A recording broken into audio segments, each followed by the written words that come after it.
shutting down. Nope, there we go. Looks like it just went live now on YouTube. I'll check the channel real quick. I'm not sure what's going on. Yeah, it's just got a background photo, if you will, and not actually streaming of this. And now we're up. Yes, we are live. Great. And we have 2 more members that just joined us. Oh, good. Wonderful. Okay, well, let's start. Good evening, everyone. I now call the May 4th, 2021 meeting of the Lafayette General Plan Advisory Committee to order. This meeting is streaming live on the city's YouTube, and it is also accessible by Zoom webinar. The link to log in is on the city's calendar. We will do a roll call for those committee members in attendance. Staff will read the names aloud. Committee members, when you hear your name, please affirm your presence. Carol Singer. Here. Amrita Kasanati. Absent. Don Jenkins. Present. Thank you. Stella Witherspoon. Present. Thank you. Matt Pease. Oh, Matt has Kathy Merchant sitting in for him tonight. She is not present either, right? Okay. Beth Needle. Here. Thank you. Jim Cervantes. Present. Mike Kim. Here. Susie Kelly. Absent. Christine Rasmussen. Present. Chair Chris Lee.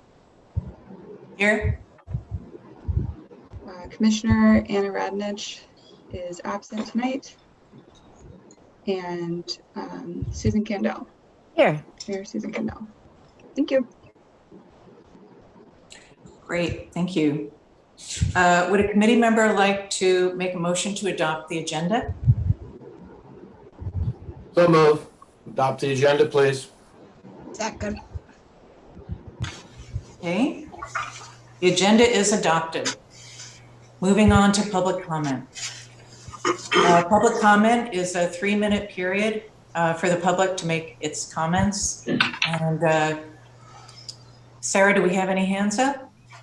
We do have a hand raised, 2 actually. So I'll let Libby Henry in now.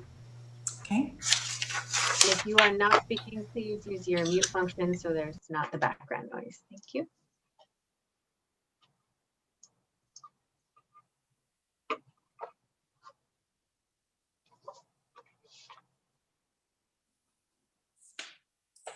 Hi, Libby, you are in the meeting. If you would like to unmute, you have 3 minutes. I just wanted to ask a question, and it was a technical question. And I see by the bottom of the screen that now I can see how many participants there are. That was all that I wanted to say before. Excellent. All right. An email, Thank so you. I guess you answered it. Great. Thank you, Libby. David Clark is coming in now.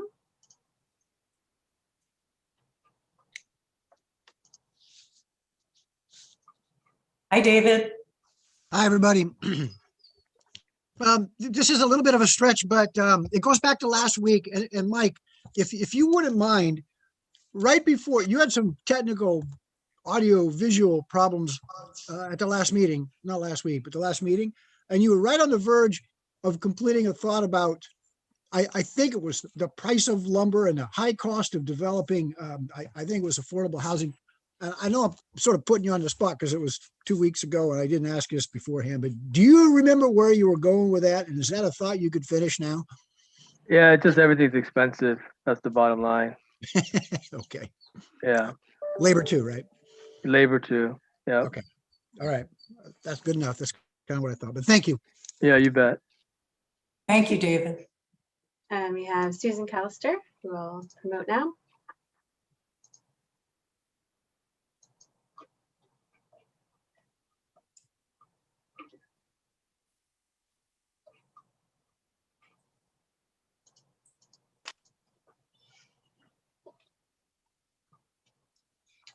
Hi, Susan, you're in the meeting if you'd like to unmute and tell us your comments.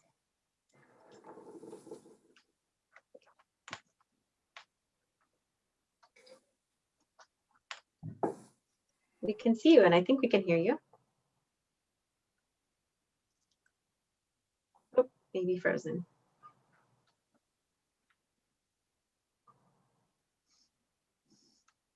There. Hi, Susan. Can you hear us? Let me try. Can you hear me? Yes, we can. Can you hear me? Yes. Mhm. Okay, let me get, am I, okay. I'm a bit confused. I don't know, is this a regular Zoom meeting? Because the last one that I participated in where they had all the tables, I thought was terrible as far as knowing who was participating and how the participation was working. As far as I knew, there were 4 people there and they were the people at my table. And I don't know, I've never had problems with Zoom before, but whatever was used for the last meeting where everybody was going to meet in the tables like we did 20 years ago at the Vets Hall, it wasn't working with whatever software was being used on top of the Zoom. And I don't know whether you've considered changing it, because I found it, I don't know, I finished the meeting and felt like I'd maybe heard from 3 people. That's what I wanted to mention. Oh, okay. Actually, the workshop that you went to, it's meant to sit at a table with other people. No, I knew that, but there was no real, and I did that before when we didn't do it online, in person, but you Mhm. could move around to other tables and they had conclusions at the end. And just like we've got a screen here with, 15 or 16 people, you don't see that with that software. You only see your table. And so you don't feel like even if a lot of people are participating with their little tables, you don't feel like it. So Shirley, Right. this is on the agenda. We're going to talk about it a little later, but Okay, sorry. Susan, if you Okay. wanted to make the comments, finish your comments or make them then, that would be great. No, I'm finished. I'm waiting for the air conditioner guy to call because my air conditioning just went out. Oh, no. Happy spring. Okay. But I would also be happy to chat with you offline about the software. Okay, thank you. Thanks, Susan. I don't see any other hands raised at this time. So if you would like to make a public comment on an item that's not on the agenda, please use the raise your hand function or *9 if you're calling in. I do not see any hands raised.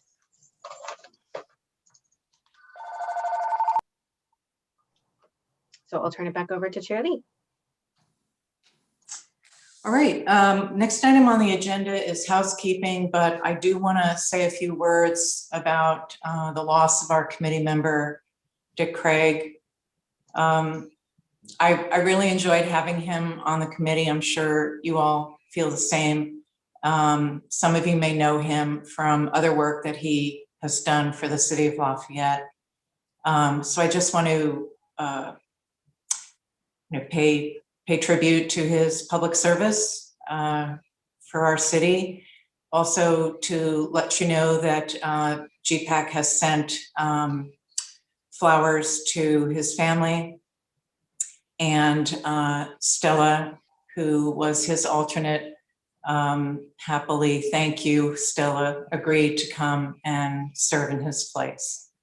So we welcome Stella, and we will miss Dick. Okay. Next up is, I just want to make a time statement. We have Greg presenting the discussion 7A, the City Council CEQA scenario and timeline updates, but he has a deadline of 7 o'clock to make his presentation and then leave. So we're gonna try to stay on point for our commissioner activity reports and housekeeping. So I'll turn it over. Oh, I'm sorry. I'll turn it over to Carol for her commissioner activity report.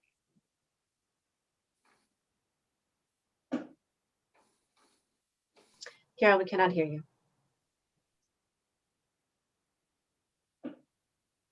phone was ringing. I think you all received the letter in the packet. I'll be brief, explaining Park and Rec and where our fees come from and our plans, and asking that be considered when you are when we are allocating density arena numbers.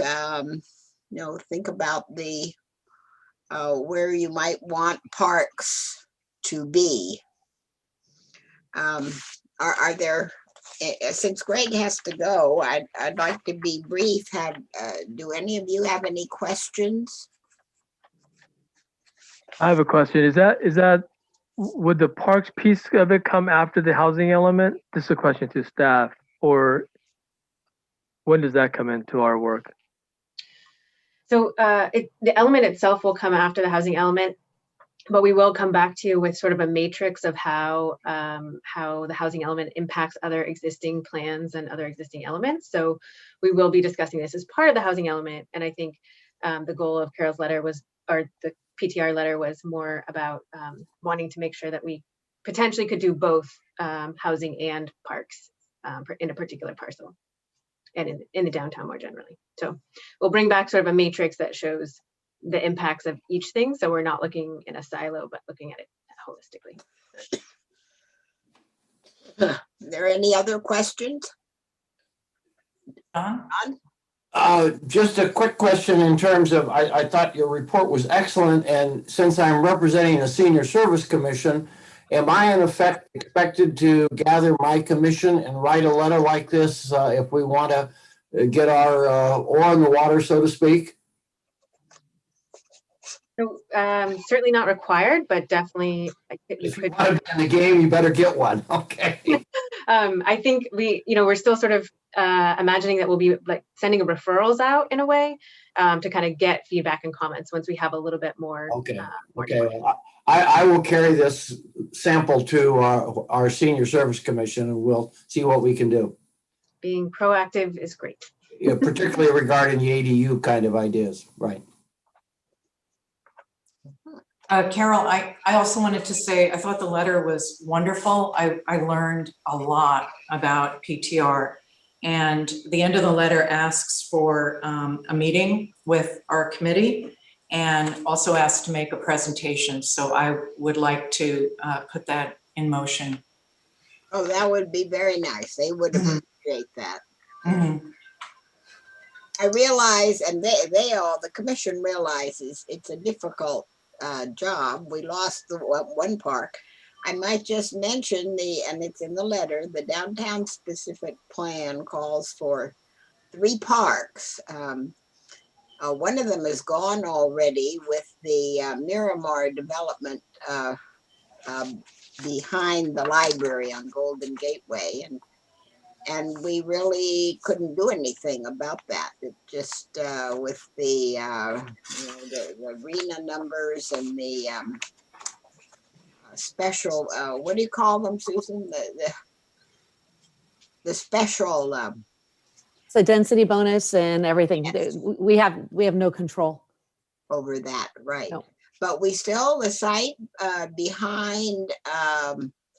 Between the hen house and the cooperage, it's still a parking lot. It might be a good site for an apartment building, but and the gazebo is still open also. So we'll just have to keep an eye on things. And the De Silva site is really the only place left for a ball field. We lost the one when we did our evaluation of 300 vacant sites in Lafayette. The Terraces was the #1 place for a ball field.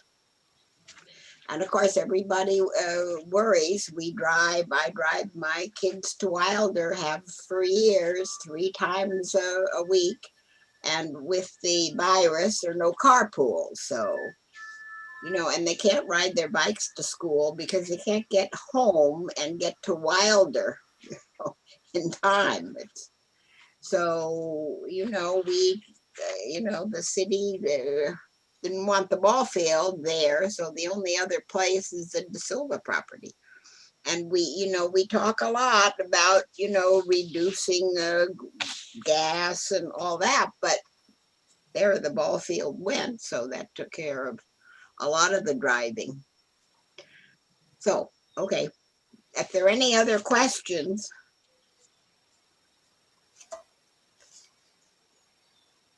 No? Okay, thank you very much, Carol. And we do want to have the commission representatives here for future. Oh, Jim, you have a question? Not a question. I just have another commissioner activity report real quick. Oh, right ahead. If we're ready. Yeah, I just wanted, because I know we're supposed to log this in. I got a call from Jeremy Levine of Inclusive Lafayette. We had a conversation mainly about the buffer. He pointed me to a Housing and Community Development Department document which speaks to this, which is roughly 40 pages long. And I will admit that I have not yet gotten through all that stuff. So I think the buffer is a big topic, and I think we're all going to want to try to understand that as best we can going forward. So that's my report. Thank you. Okay, thank you. Anyone else want to report in? Amrata. Yeah, I also met with Jeremy Levine today, earlier today, actually. Mm-hmm. Yeah, and we talked about housing and the concerns we've seen so far, and kind of a little bit about the workshops and what we have planned. And yeah. Great. Great. Had he been participating in the workshop? I think members of Inclusive Lafayette were at both. Good. Anybody else? All right. Looks like we can move to our staff report. I think that's my cue, and Yes. I promised to be done by 7. It shouldn't take that long. I just wanted to note that I will have to drop about 7 o'clock.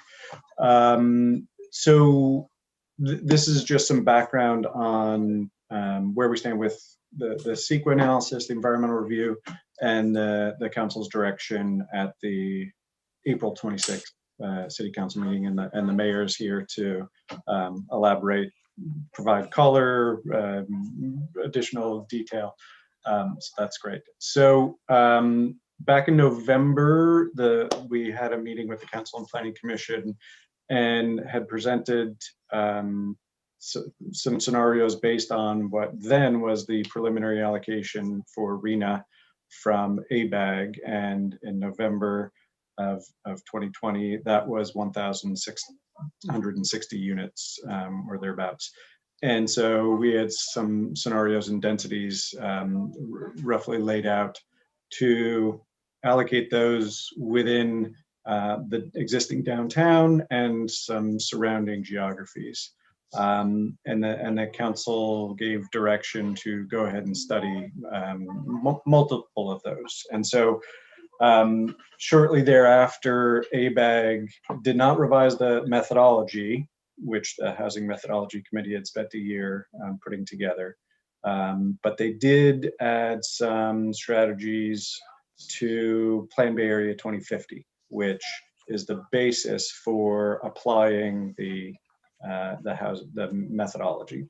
So in so doing, I think it's safe to say, or kind of summarize it as the Plan Bay Area reinforces putting housing near transit and putting it in areas with high opportunity or high resource areas.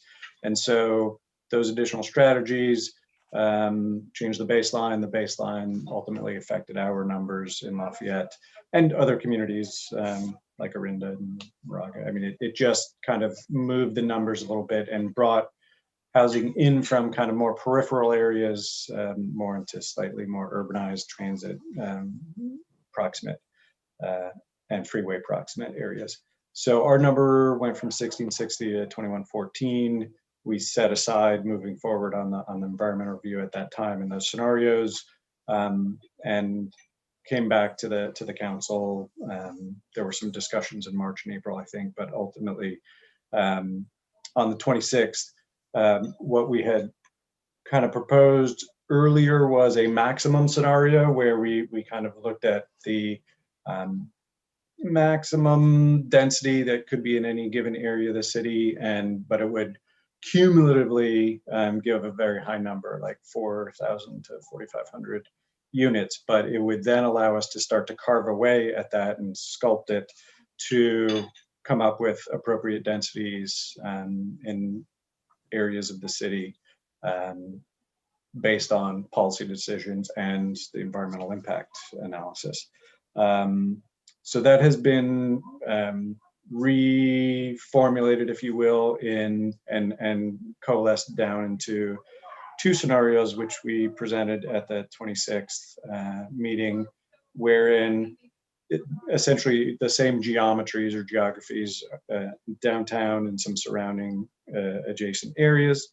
And that is termed the distributed, because it's distributed over a larger geographic area.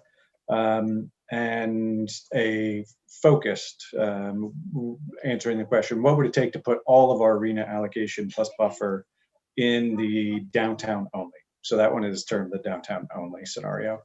And so in looking, if the EIR looks at the distributed scenario as essentially the project and the downtown only as an alternative to the distributed, and studies them both at the same level of detail, then it affords the GPAC Planning Commission Council the opportunity to choose one, the other, or a hybrid of the 2, or another scenario which hasn't been foreseen yet, but we would need to do some additional environmental analysis on. So the council made some amendments or actually eliminated geographies, and I think you have the map and we can pull it up. But areas 10, 11, 12, 14, and 15. So those are areas which are single family or duplex south of the boulevard and south of the commercial areas, which allow for 35 dwelling units per acre currently. So with that amendment, the council gave direction to study those 2 scenarios, the distributed and the downtown only, and then encouraged directed staff and GPAC through the public process to identify as many opportunity sites as possible, because the more opportunity sites that are identified, the more land that is in our opportunity sites, and thus we would need to upzone less, or potentially not upzone if we are able to find enough opportunity sites. So as land area opportunity sites increase, the necessary density to achieve the RENA plus buffer decreases. And so we committed to that. And so that was the direction from the council, is for ESA, our environmental consultant, to study those 2 scenarios, in addition to some alternatives like a no project alternative consistent with the practices of CEQA, and to identify as many opportunity sites as possible. So we lay out kind of in the staff report, just a very brief overview of CEQA. I mean, just indicating why a program level, programmatic EIR is appropriate as opposed to a project level. The timing, it'll take about a year to do the entire CEQA, but we anticipate getting a draft EIR with the bulk of the analysis and environmental review by the end of the year, and making that public for the public comment period. And then moving into next year, we can respond to comments and ideally have it wrapped up, the environmental review, to inform the policy decisions of the first half of 2022 in order to, if necessary, upzone the BART parking lots consistent with AB 2923. So that decision is pending and will be informed by the environmental document. So with that, I'm happy to answer any questions. Jim? Yeah, thank you. And Greg, thank you for the CEQA for Dummies part at the beginning. That was useful. I wanted to clarify one thing on the downtown only. It's the 115 per acre with ground floor commercial, right? That is the scenario, yes. So I'm struggling to visualize what that looks like. Yeah, I always forget the name of this project, but the one that's behind Pet Food Express, which is I think 5 stories. What's the density on that?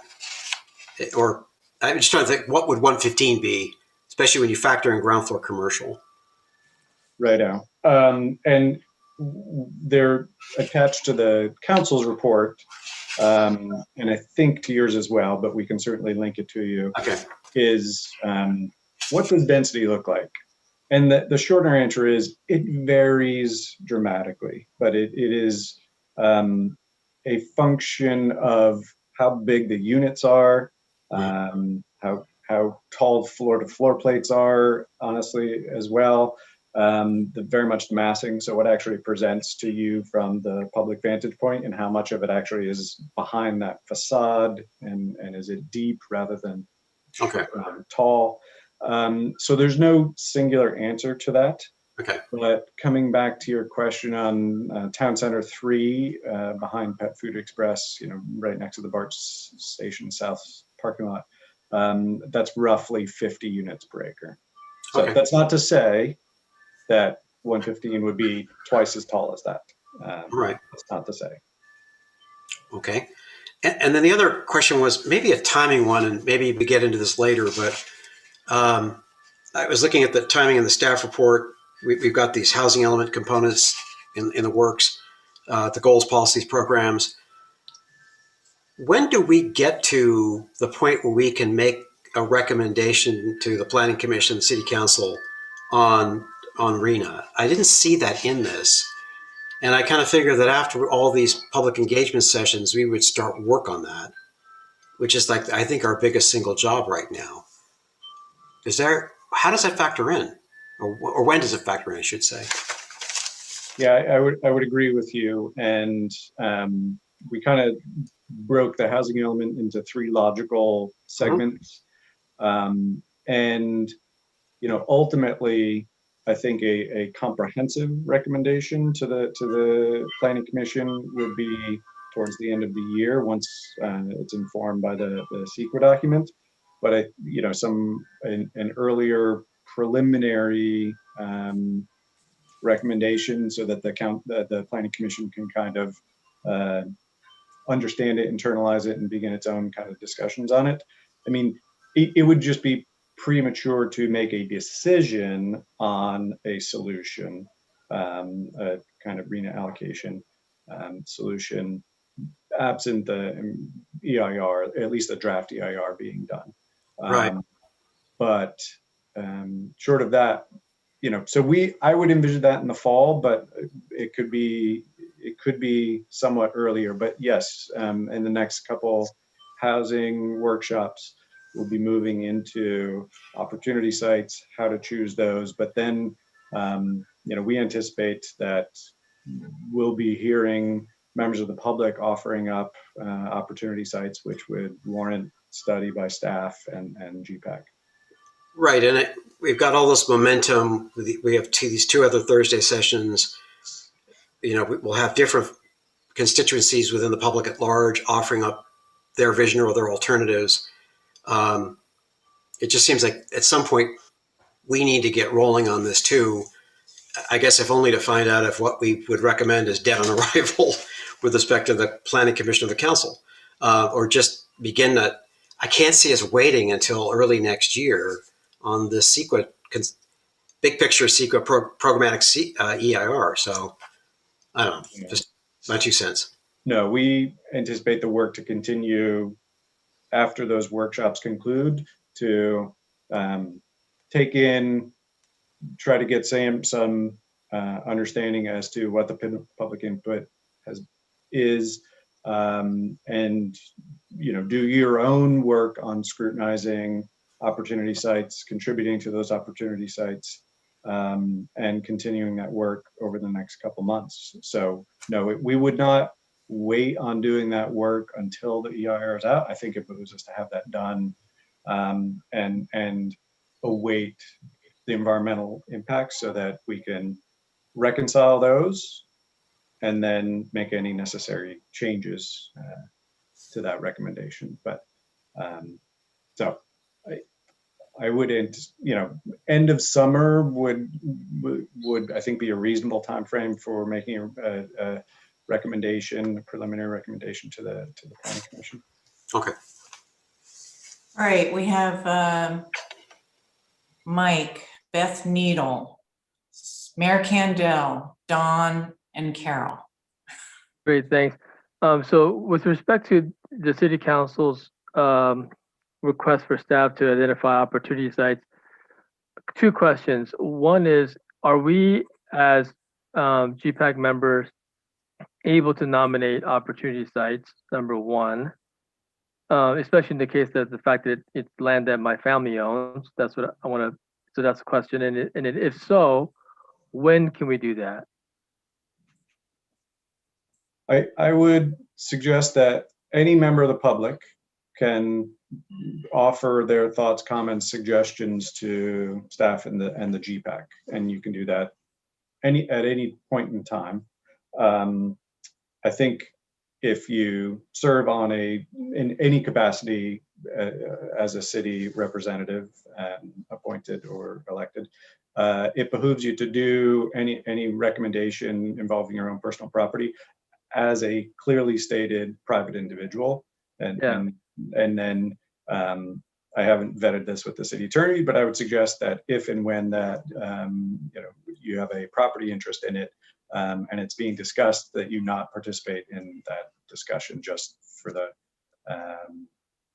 because there are issues under the Political Reform Act and Fair Political Practices Commission that if you have your property interest, you potentially have a conflict.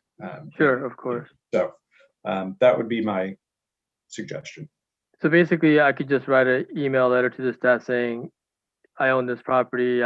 Could we consider it as an opportunity site, and then leave it at that? If the discussion comes up, I recuse myself, and that's the format. Yes, and we Okay. can confirm that with the city attorney's office. And I think for the council meeting on the 26th, we got a letter from a civil engineer who was representing property owner in town and said, hey, this is a sizable piece of property. You should look at it as an opportunity site for housing. Okay, great. Thank you. Definitely upzoning. Okay, I think Beth was next. Thank you. Quick question, Greg. As someone who spends a lot of time downtown Lafayette, I'm envisioning all this high density housing and retail in an area that's already traffically impacted. Does CEQA take into account traffic flow? And right now there's no county connection going through downtown Lafayette. Is that something that we would bake into the plan? No one drives their car more than 2 blocks is walkability on most days, so there's a constant flow of traffic. Will the CEQA review look at traffic? Yes. That said, state law prohibits local jurisdictions cannot use what is called level of service as a metric, as a lens in environmental documents. So that change comes out of state law. So a few years ago, historically, CEQA documents would look at the level of service at intersections, and you can think of that as kind of a letter grade for how efficiently or for delay at an intersection. So if you pull up to a red light and you get through in the first cycle, arguably that's letter grade A. And then it goes down from there. So if you have to wait multiple cycles for the light to go green and you don't get to the front, and that starts to be B, C, D, E, F. And so the state has said, no longer can you look at that delay under level of service, but you must look at what is called VMT, vehicle miles traveled. So really, we're no longer looking at one or a small number of intersections and how we might be delayed as a function of the project, but we are looking at it in a larger regional way and looking at people's commutes and other traffic and how the project would either contribute to an increase in vehicle miles traveled or a reduction in that. And the guideline, the metric is to reduce our VMT by at least 15%. And that can be done in a variety of ways. But that is the metric that the environmental documents must use moving forward. So it will look at traffic, but I wanted to provide that nuance. And so public transportation. Will it look at public transportation? The environmental, it will. Okay. And so your point about there not being currently any county connection or Right. transit up and down the boulevard, Right. precisely a point I made to the Contra Costa Transportation Authority yesterday. And in this greater context of housing and we have basically one bus route currently, and it goes from BART to St. Mary's, and so. I think that will need to change to some degree, and how that does to serve the residents in the downtown and outlying areas remains to be seen. Thank you. All right, I think Mayor Kendall is up next. Hey, can you hear me? Yeah, hopefully. So I do want to add some color into our meeting, and I'm going to take a little time to do this because there was a lot that came up and that I think is relevant to this discussion. And first and foremost, I think that our council is committed to creating a valid and certified housing element. And we have the same goals. We want to create more affordable housing, and we want the city to be more inclusive. But with the lack of funding to build more affordable housing, the only tool we have right now is to build a whole bunch more market rate units and get a little bit of affordable, which is referred to as the trickle-down theory of housing. So HCD right now even documents we have too much market rate housing, but they've allocated us more. So right now we're saying that if we don't achieve our RHNA goals, we'll put in our city in the situation where projects will get little or zero review before getting built. So the only thing we will control is our objective design standards, but we'll have no other input to the process. So what is even worse is that actually there is legislation right now brought forth by Assemblymember Chu, which will actually add fines for cities if we don't achieve our RHNA goals. It's AB 215. And these fines are the same regardless the size of the city. Like we would get the same fines as SF or LA. And so it's 215, it's making its way, and it would be pretty devastating, pretty much to all cities in California, because none of us are achieving our goals. And remember, cities don't build housing, developers do, right? So just to be clear, another thing that came up, Lafayette got rated in terms of our housing, how much housing we're producing by the Southern California News Group, and we have a C+. So they grade everywhere in California, and we got a D for very low income, a D for low income, an A in moderate, and an A in above moderate or market rate. So this is actually definitely better than all of our neighbors. So Orinda got a C, Moraga got a D, Walnut Creek with all its building even got a C-, and Pleasant Hill got a D.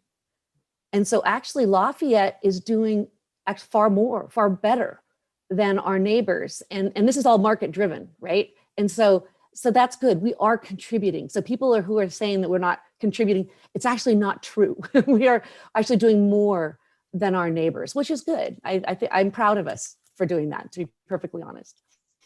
And so last week we voted to create scenarios for the distributed plan, where we're going to add more units to BART, Deer Hill, Downtown, and De Silva. It was the other scenario. And I want to make sure that everybody hears, and it was council's plea, all of us, that we don't want to get to 115 per acre. Remember, 115 per acre with the density bonus of 50% gets you to 172 per acre, right? It's a lot. This is, so actually, so Jim's question, in the examples that Greg gave us, these are 7 to 9 story buildings at least, by right, anywhere in our downtown. And so basically, if you kind of look at it, you know, all the buildings around the BART and Walnut Creek, that's the size of the 115 up to 172. So they're very big. This means, like Greg said, it's going to be your job to find as many opportunity sites as possible. And so Colin Elliott took a stab at it and was able to find so many that he thinks that we don't have to upzone at all in our downtown. And so to me, it seems like that would be a stretch goal. A stretch goal would be to try to find as many so we wouldn't have to upzone. If we can achieve that, great. What it would mean, if we can, is that we would be able to choose to upzone different areas, not because we have to, but because we want to. And that would be a nice position for us as a city. Instead of having to be forced to do something, but do it because we want to. So basically, something else that I think people aren't quite clear on is that we're experiencing like this new paradigm of housing and building. It used to be that cities could effectively plan where the growth occurs in their cities. And this is gone. So thanks to the laws passed in Sacramento, neither planning staff or the commission or council has any say anymore as to where and what type of housing goes in our city. So the free market is basically planning our city. We as city planners are not planning our city anymore. The free market is planning our city. And you have to question is, you know, basically their thought first and foremost is not to plan a pretty city, but it's profit margin. I mean, I just want to be honest, right? And that's profit margin will drive where development happens. So if we upzone to 115, which is 172, they can put these anywhere they want. They're not going to look at the opportunity sites we create. They don't have to. Legally, they don't have to, so they won't. And so we have to kind of look at it like the corporate terraces, which was 98% rented before they decided to take it down. So yeah, it's 98%. And it was every commercial building, I think, that's older, that falls into that, you know, corporate terraces timeline, it is going to be a valid place to build. And so another thing that came out that people didn't know is and I think you guys do, is the state law prohibits us from down zoning after we upzone.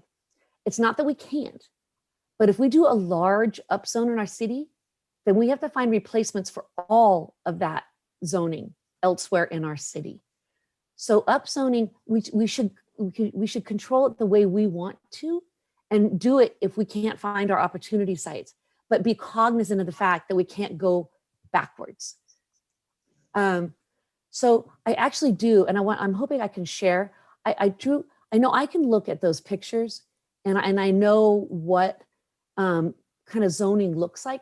So when I looked at I tried to make this picture, and this is basically what staff presented to us last week that shows, and it's also in the staff report, that shows the distribution and now the size of housing that they were using to come up with the 115. And so if you look at, and it's in these sections, so we've got the West End North and the West End South. They were saying there's 22% in the North and 22% in the House of sites there that would be considered for the 115, which is the 7 to 9 story buildings. In the downtown core North, they thought that only 12% would be available to be upzoned. The downtown, it was even smaller, 0.78 of an acre of that entire area, staff considered to be available to upzone. In the east end north, said 30% a lot. So they were thinking a lot of this would be eligible to be upzoned, but only 12% on the south side. And so if you look at that, that's how they came back and they measured those and said, oh, in order to get our allocation plus buffer, we have to upzone to 115, right? And so so they came up with a 3252 in the housing element and 4878 with the density bonus. That was the numbers that we were presented. And I just want to make sure you graphically understand that how this will pan out to the developers is they don't look at it like that, right? They look at it as all of it can be developed at that, right? And so I put this picture to understand, so just the sizes represent the number of acres and how big they can be based on the upzoning, right? And so I just want, all of council was saying, please, we don't want to go 115 because 115 means 115 for everywhere. And that's why you need to find opportunity sites. And I just wanted to make sure that you guys understand the mission and the paradigm and how little council and planning controls what's going on in our city. And that's that's how we voted. And none of us want to get there. And so identifying sites that are similar to corporate terraces, similar to Madison Park, to Howe Avenue, all of those can be considered. And that was the message back from council. So that was it. Thank you. And I just want to do a quick time check. So it's 6:50 and I know Greg has to leave in just a few minutes. So I want to make sure we get to, there are any other burning questions and also public comment. I'd like him to be present with public comment if that's possible. So Shirley, I don't know if we want to go to public comment first and then come back to commission or GPAC or how you want to handle that, but I would like. Well, I would like for the members that have had their hands up for a while to be able to ask their questions. So I think we had Dawn and then Carol. Oh, Dawn, you're muted. My question is very simple. Can you give us, you said the town center was 50 units an acre. What is the Dolores Mount Diablo that's being built right now? How does that measure out? It's roughly 35 dwelling units per acre. But I'll look up both of those and give you. And how about at Brown and Mount Diablo? What is that? Same, but that may be just a tick above. Nope, that's roughly 35 dwelling units per acre. Okay. And Don, just so you know, all of this is on the walking tour handout as well. There's each of those sites are listed with the density for your information and everyone.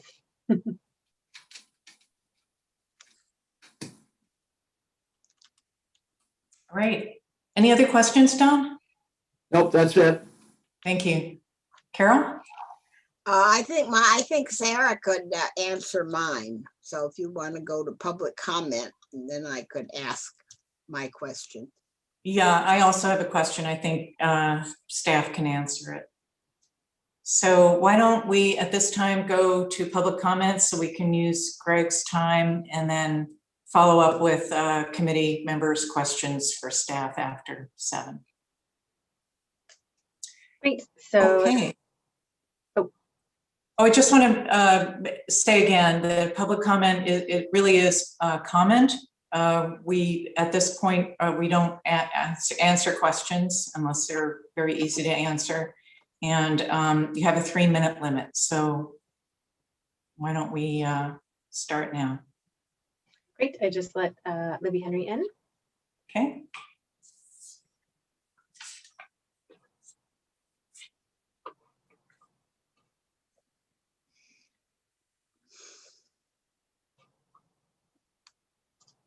Did you call on me? I don't know. Yep, you're ready, Libby. We're ready. The screen goes, every time I get called on, the screen goes out, so I can't see what's happening.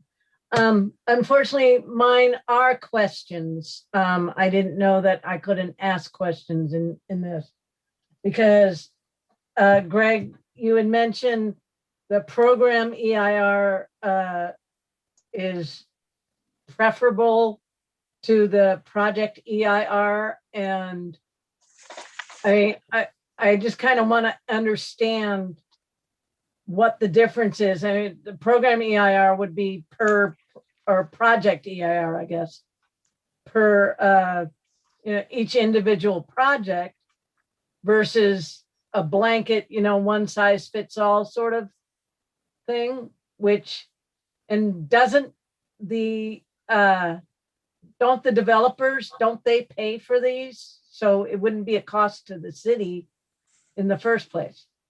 So I'm just trying to understand. Sure. And I can't do a full, half hour or hour primer on CEQA, but you're absolutely right, Libby.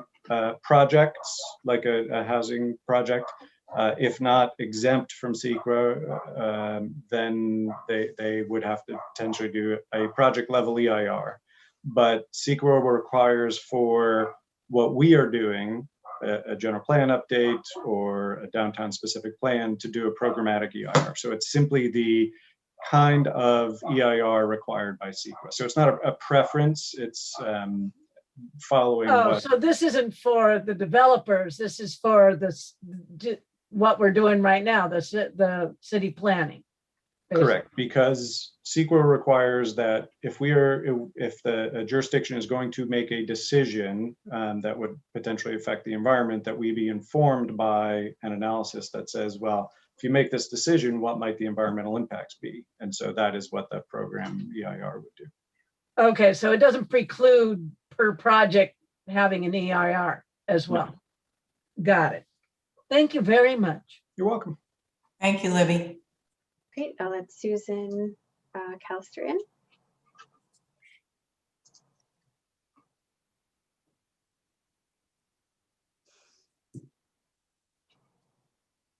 You're muted, Susan. There we go. I was going to say, I think the community's biggest help on deciding what's going to happen is going to be its participation in the EIR in CEQA. That's what we did, the Lafayette Homeowners Council,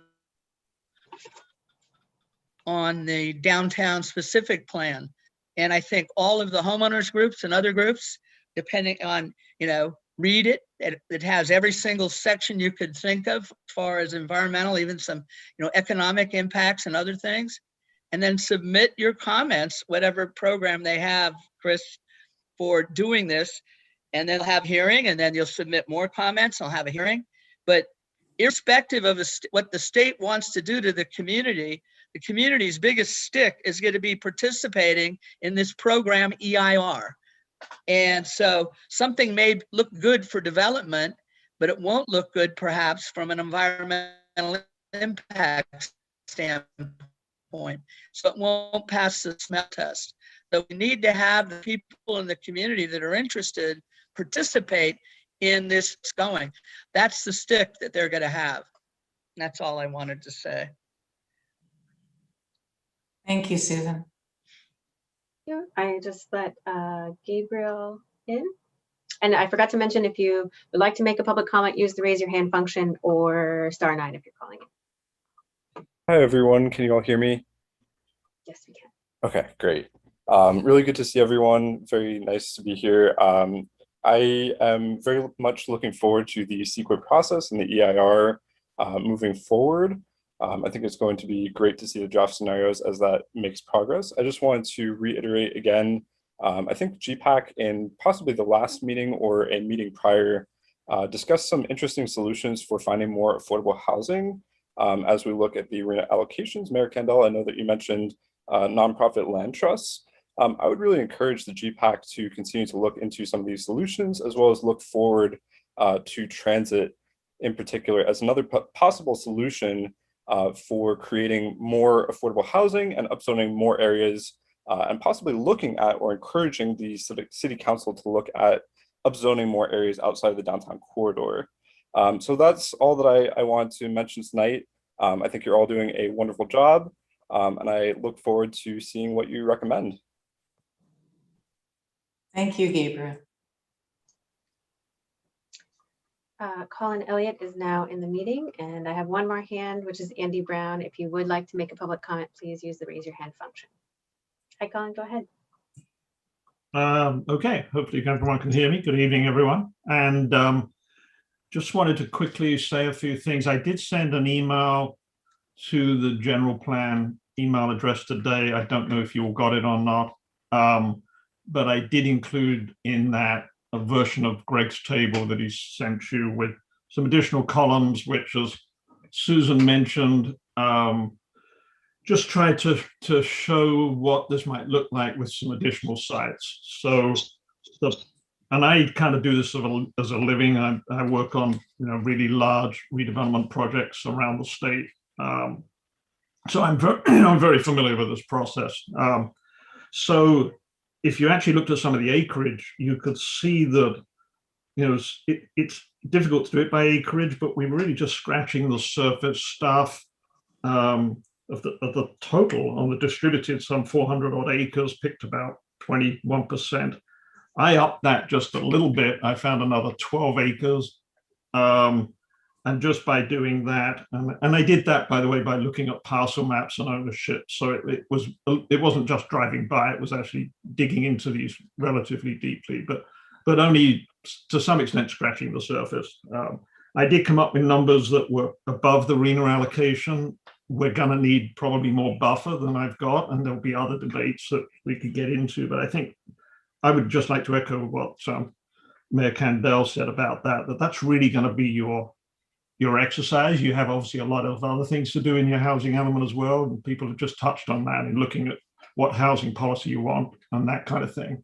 And ultimately, whether you do want to upzone certain parts, but I do think that, not to be scared by this. I mean, clearly 114 units per acre is about 4 times the current allowable density. So you can kind of understand that the environmental impact report of that is going to come out with something pretty ugly, frankly, adding that kind of density. We have limited services, infrastructure, schools as it is, so we're struggling to deal with the growth we're getting right now. And of course, we've now got the state density bonus. That means all developers get a bonus. So we don't need to exacerbate that with further upzoning. So it's going to be a challenge for sure, and it's going to be difficult. But remember, these opportunity sites don't actually have to be developed. We just have to show that they're there. Something's got to be developed eventually, but it doesn't have to be these specific sites. So we don't want to get too much into arguments over, oh, I like that building, I wouldn't want to be developed, because that's not how developers look at it. They look at the highest and best use. That's a real estate term. You'll start to hear that. And what we're seeing right now in Lafayette, that the highest and best use of most of these old buildings isn't what's there anymore. It's residential and it's condominiums, because you can sell them for so much. So looking at it from that highest and best use lens, I think we're going to be able to find more opportunity sites, because that's how developers are looking at it. That's why they would buy a fully leased office building like Corporate Terrace and tear it down, because that was no longer its highest and best use. And unfortunately, that pretty much applies to most of what we've got in downtown Lafayette. We've got a lot of old buildings. And of course, if we upzone them even more, there'll be more fair game. So, I will stop there. Thank you. I have a quick question. So Colin, did you send in the letter you sent into council that had actually the parcel numbers on it? Did you send that to GPAC? No, I just sent the summary table, but I can make that available. It seems like that. Yeah, go ahead and send that one along too, or I can send it from council. It's a public document. So yeah. Yeah, that's got a lot more detail in and it's very similar to Greg sees it. It came off of Greg's original spreadsheet that he's putting together with consultants, where literally you get into parcel. Okay, I'm sorry, I have to We have to move on to, sorry. No, it's We fine. have to, I did we've- put the link to the agenda in the materials in the chat. Anything that is posted or submitted after the publication is sort of at the bottom of that list of documents. So you can find it there. And Andy, you are in, and we're here to hear your comments. Okay, great. Can you hear me? Yes. Okay, great. I'll be quick. I just wanted to kind of reiterate what Mayor Candell said and what Colin Elliott has brought up with the research that he's been able to do. I think what he's shown could really be a win-win for all the stakeholders that we're trying to accommodate in this housing element update by providing the numbers that we need as well as the buffer, but also really trying hard to maintain the charm and character and that we all have come to know and love about Lafayette.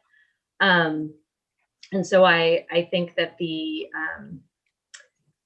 choices of opportunity sites, I'm really hoping that you guys are able to really dig in and put a lot of effort, and I know it's a big job, but put a lot of effort into finding what's already available at its current zoning, particularly because of the density bonus that we know is coming or is being used almost on every project.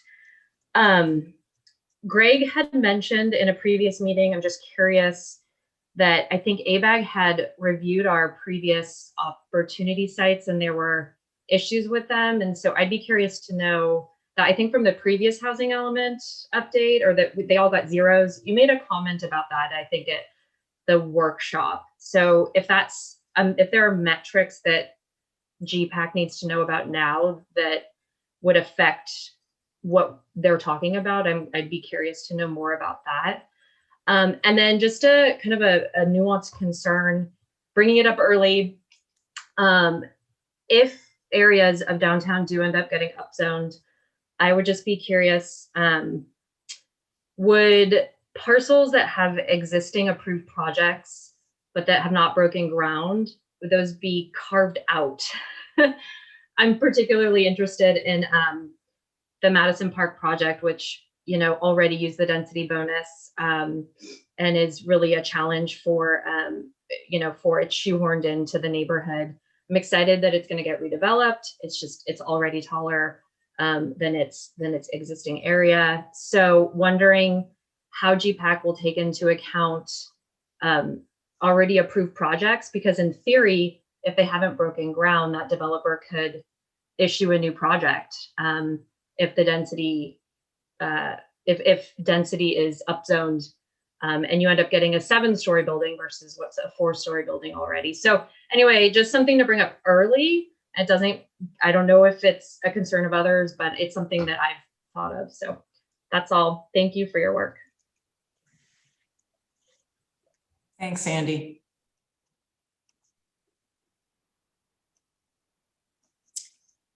Sarah, do we have any other raised hands? I don't see any other raised hands. Carol's hand is raised, but no other public hands. She's been waiting a long time.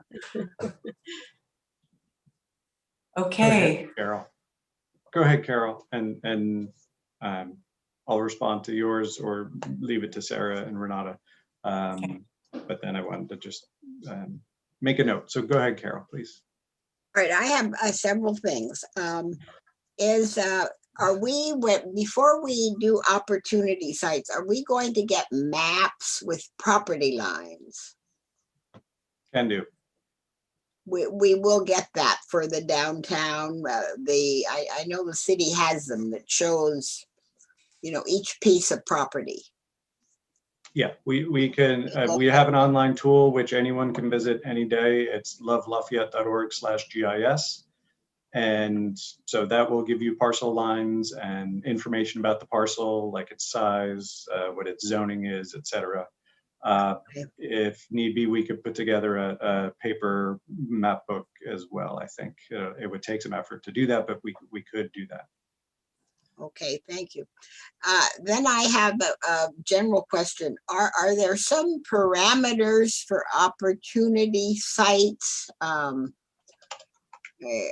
don't know what they would be, but it sort of goes along with what Andy Brown was saying, whether there's development on it, or I don't know, is there a big enough sewer law, or I don't know, but are there any, I mean, you just pick a piece of land, there are no, you know, I'm calling it parameters on picking them. There are parameters, and we will share those out with you. Oh, you will? Okay, okay. And then this is, I guess, for the mayor. Could we, I know you've mentioned several times we could just do it 35 to an acre. Can we get a copy of that? We GPAC. What do you mean? The Colin Collins? Elliott's Yeah, study. that's what we were suggesting. And so hopefully I can send it to Sarah and maybe she and Chris, and they can distribute it.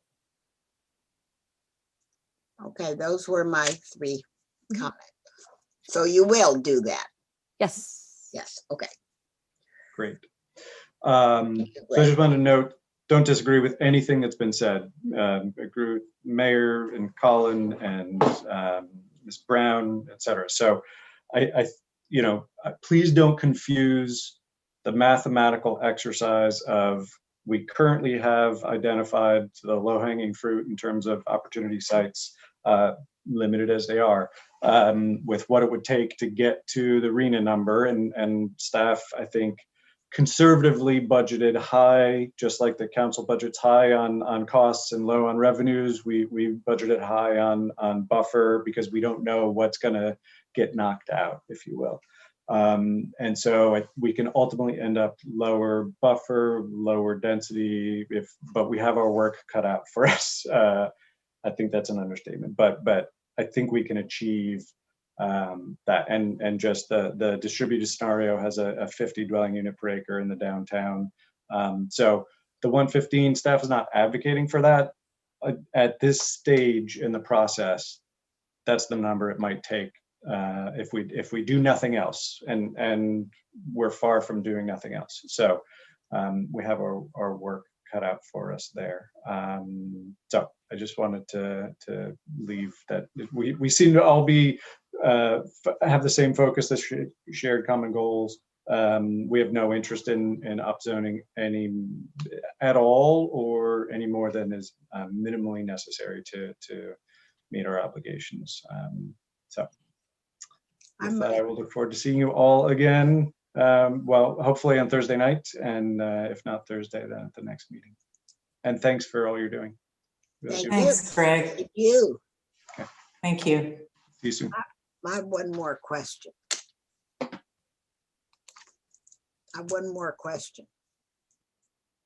Okay, Carol, go ahead. All right, I'm still confused about all of this. I guess when are you presenting the what about the information about opportunity sites at our next meeting? So we understand, for instance, I'm just throwing this out because I haven't seen Colin Elliott's, but let's say we took 50% of his sites for 35, and then we just built the BART and high rises downtown. Let's say we, GPAC, put together a scenario like this. My understanding that would have to go back for a supplemental EIR. Is that right? So we're not planning on bringing back the criteria for opportunity sites quite yet, but we will get there. That will actually be sort of the workshop exercise on workshop 4, is to help everyone understand what the existing criteria are through the state, and also if there are any additional criteria that the community would like to also establish. So then, go ahead. Yeah, so could like ball fields be another criteria? Right. I mean, like, meaning that could this be a, like, for instance, one criteria might be, is it already developed with an economically viable use that's unlikely to get redeveloped soon? that's one aspect. So is it a potential site for Parks and Rec facilities? Could be another possible like filter, I guess you could call it, right? So do we want to consider this? And also, it's not to say that those things are necessarily mutually exclusive, right? We could potentially do both things on one parcel. But yes, that would be part of the discussion. Okay, can I ask one more question? And then I think this will all come up with opportunity sites. But so we will pick opportunity sites and assign them a zoning. So it's actually it's somewhat. Or how does that happen? I mean, do we just go out and pick all the opportunity sites, put them together, and then start like playing bingo, assign arena numbers so it all matches the number we're supposed to have? Arena bingo, I love it, Carol. This is great. So it's sort of an iterative process, right? So I think we mentioned before that opportunity sites are the specific areas that, so we can demonstrate where housing could be developed. But we also talked about spot zoning and not being able to just allocate one particular parcel as a particular density. So it has to be sort of an area or a region that's large enough to be considered not spot zoning or getting special privilege or different privilege or different restrictions on different parcels. So that's what the next workshop is about, is really kind of identifying where in the city, based on some sort of broader criteria and community values about where we want the housing to go, right? So we'd be looking at, is it located next to single family? Is it adjacent to goods and services? Where in the city do we want to potentially put housing? Then once we find that out, then we look for opportunity sites within those areas. And then if we can't find enough opportunity sites, we're going to have to revisit where that housing might be located, right? So it's a little bit iterative, but that's sort of the big to small picture. Okay, thank you. I should keep the rest of my questions for the workshop, right? Or I mean, we're getting into the weeds here a little bit. That's right. Okay, I actually have a question that I hope can be answered now that Greg is gone, but I'm wondering what the EIR will do when it, let's say it approves 50 units per acre for all the areas that we've numbered at 50. If we want to downzone to 35 for those sites, does that assume that the EIR report, if they're okay with the site at 50, they'll be okay with the site at 35? Right, and I just want to point out that the EIR doesn't approve or disapprove anything. It's just an information document, right? So it's just, this is what we're studying, we're getting information, and then we're going to use that in order to make a decision. And so the goal of having a very high or concentrated aspect would be to then anything below that is okay. Okay. Would have a less environmental impact. So the same with the 115. If the consultants say, wow, 115 is not a good idea on this particular site, however, lower densities would work. Let's say something above 50, since we've asked them to look at 50, something above 50, but below 115. Would the EIR give that sort of information, or? Sure, so it's not going to give you, it's going to give you, these are the potential impacts, and you can then decide, are those impacts, and can they be mitigated, right? So here's the impacts, are there mitigations, and are you okay with the outcome of that? If you are, you can approve that or anything less, and if you're not, then you would not want to approve that. So it's, again, not a decision-making tool, but a information-providing tool. And when I'm hoping that we have enough time that we can challenge or ask questions, we being the city, challenge and ask questions of our environmental consultants. So I remember people tossing around a 14-month timeline for this, but it seems like we're going to need time to reevaluate sites. And now that we're going to be adding more sites, what's our deadline for submitting additional opportunity sites? So I think, again, that's sort of why the environmental analysis is looking, we're sort of trying to look at the big picture, big umbrella, the sort of, you know, all possible cases. And then within that, we can pick and choose as a group to make our recommendation to Planning Commission. Does that make sense? And so a big to get part, those extra sites that they don't have yet, but we haven't identified yet, when would we need to do that by? so if there are sites that are within those two scenarios, then they already have them technically, right? So they're already evaluating that under the umbrella. Right. But what if we find new ones that aren't? So, and I think that the direction from council was to evaluate opportunity sites within those two areas. And so that's kind of where our box is at this point. So, so if we were to change that, council would need to provide direction to do that. Okay, all right. Sorry, I thought that we were looking further out for new opportunity sites. I think we're looking deeper in rather than further out. All right, good. Thanks for clarifying. Okay, let's see. Do we have any other questions? All right. Carol, did you want to ask one more question? No, I think I'll wait till we actually get into the workshop or meeting about this. Okay. I'm sure we'll have a lot. Maybe we'll have Colin Elliott's report and maps by then. So I think we'll have a little, you know, more solid things to look at. Mm-hmm. I agree.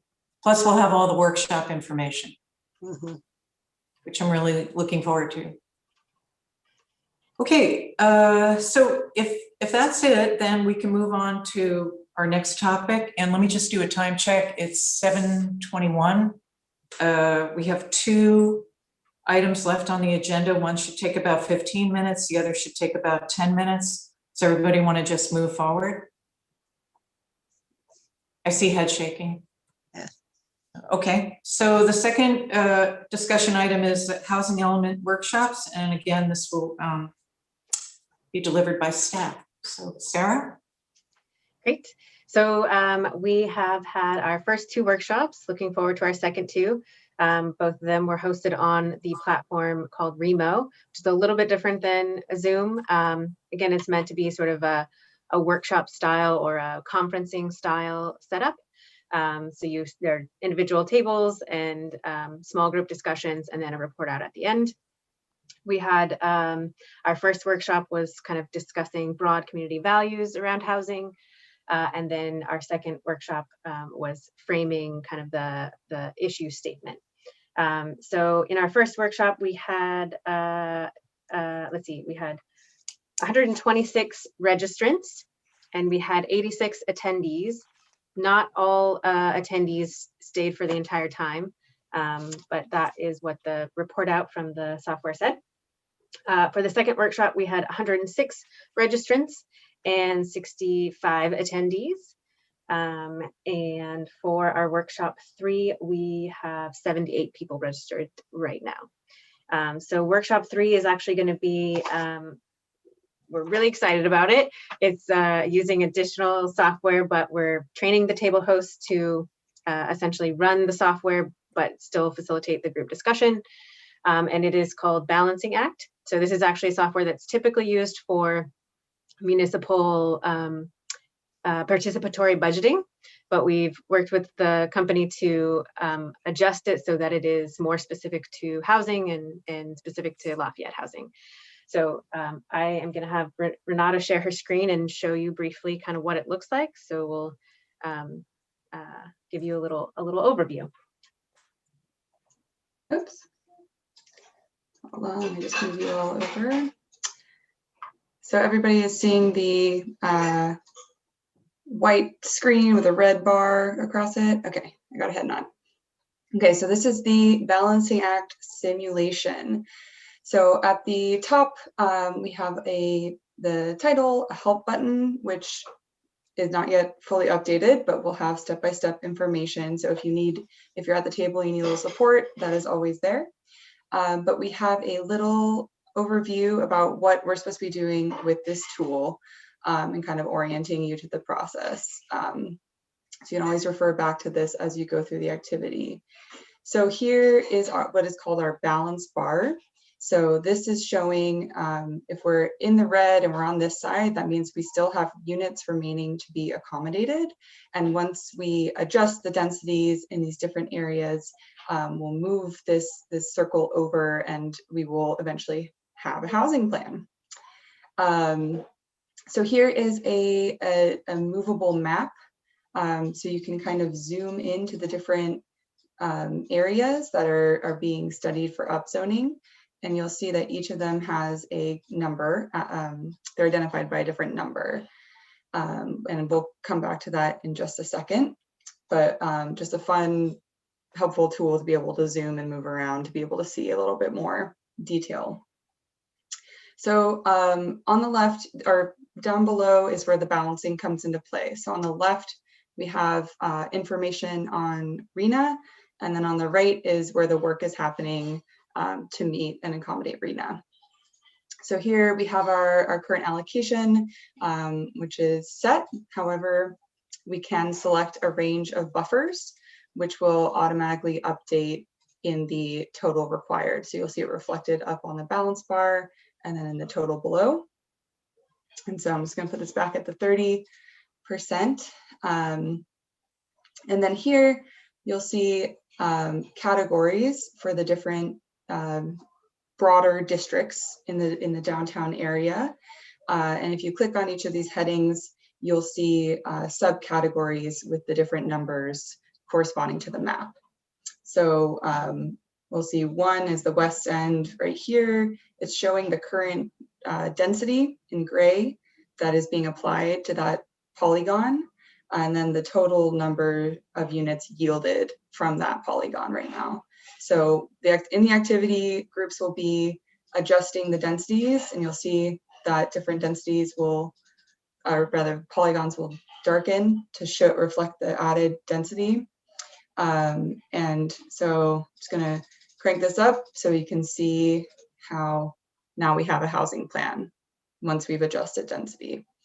So then this can be a little bit abstract, so we wanted to provide some reference points. So down below, we've included some rough sketches of what different housing types can look like at different densities. And these will, I promise these will be larger when we do the actual activity. Just to refer to in your conversation. So, you know, who knows what 80 dwelling units per acre looks like. This is one way that it could look. As we discussed earlier, they take on many different forms, but just to give an idea.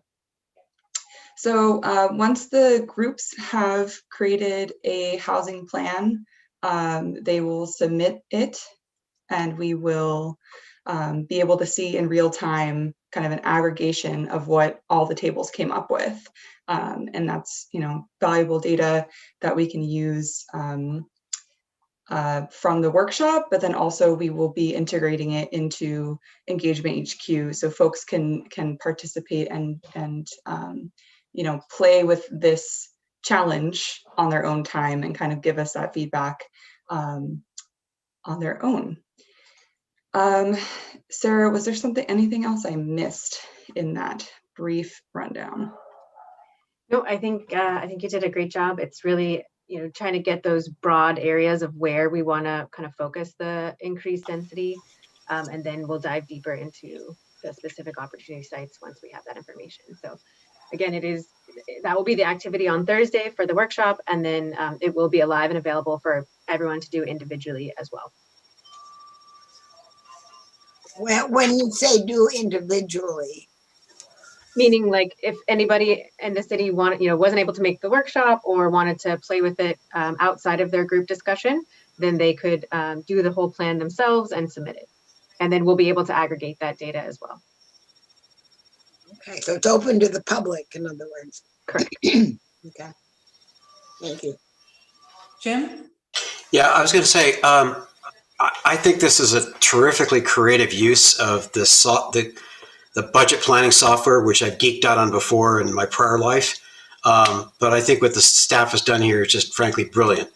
I think that maybe I don't know if this is a 30,000 foot view of it all or some 20 or whatever, but I mean, we're not getting into nitty gritty here. It's not dealing with parcels or all that. And I think that may be something to stress. And, it's just, I think, a great tool to give a feel for what the trade-offs are. It does not get into the specifics. And, so I think the caveat there may be appropriate. One thought, just to kind of, the buffer, one of my favorite topics. Maybe I love the fact you can kind of set different ranges of that, but maybe for purposes of Thursday exercise, having one common level, so it's apples and apples, might be a way to go. So one buffer to rule them all, as it were. Just a thought. But I think it's terrific. I'm really looking forward to Thursday night. So the state guidance suggests at least 15 to 30%. So maybe we would have one that would be within that range or at the top of that range. And then, I don't know, Sarah, would you like to use 50%? I mean, I feel like we should leave it open, but I hear where you're coming from, Jim. Because I think we will be able to, and Renata could correct me if I'm wrong, but I think we will be able to see in the aggregation to see what kind of the most people chose, or the most tables chose. Or else you could start people at 30 and just say, if you get it done early, your prize is you get to do it at 50 and see how it works. Yeah. I think we should offer two choices maybe, so that we could, because the numbers will skew. If everybody uses 10%, that may not be realistic down the road, but it would make their job easier on Thursday night, but it wouldn't necessarily help us in the long term. I'll take my direction from you, from this group. I'm just concerned about the kind of the statistical issues when people have a choice on the buffer.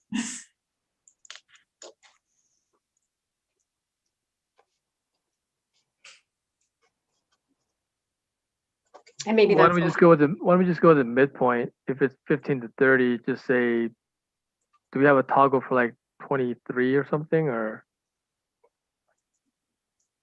The range is set from 15 to 50% with 5% increments.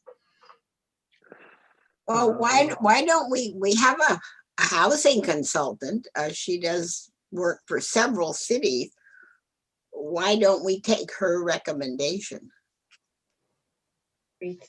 I think this also might be a conversation to have with the group that's helping us organize code the program as well. So we'll make sure that is something we can do, and then I think you're right. We can check in with Diana to see what she would recommend. Great, thank you. I believe she had recommended 30% as a starting point in previous conversations. So, Diana, you're talking about Diana? Correct, yes. Mm-hmm.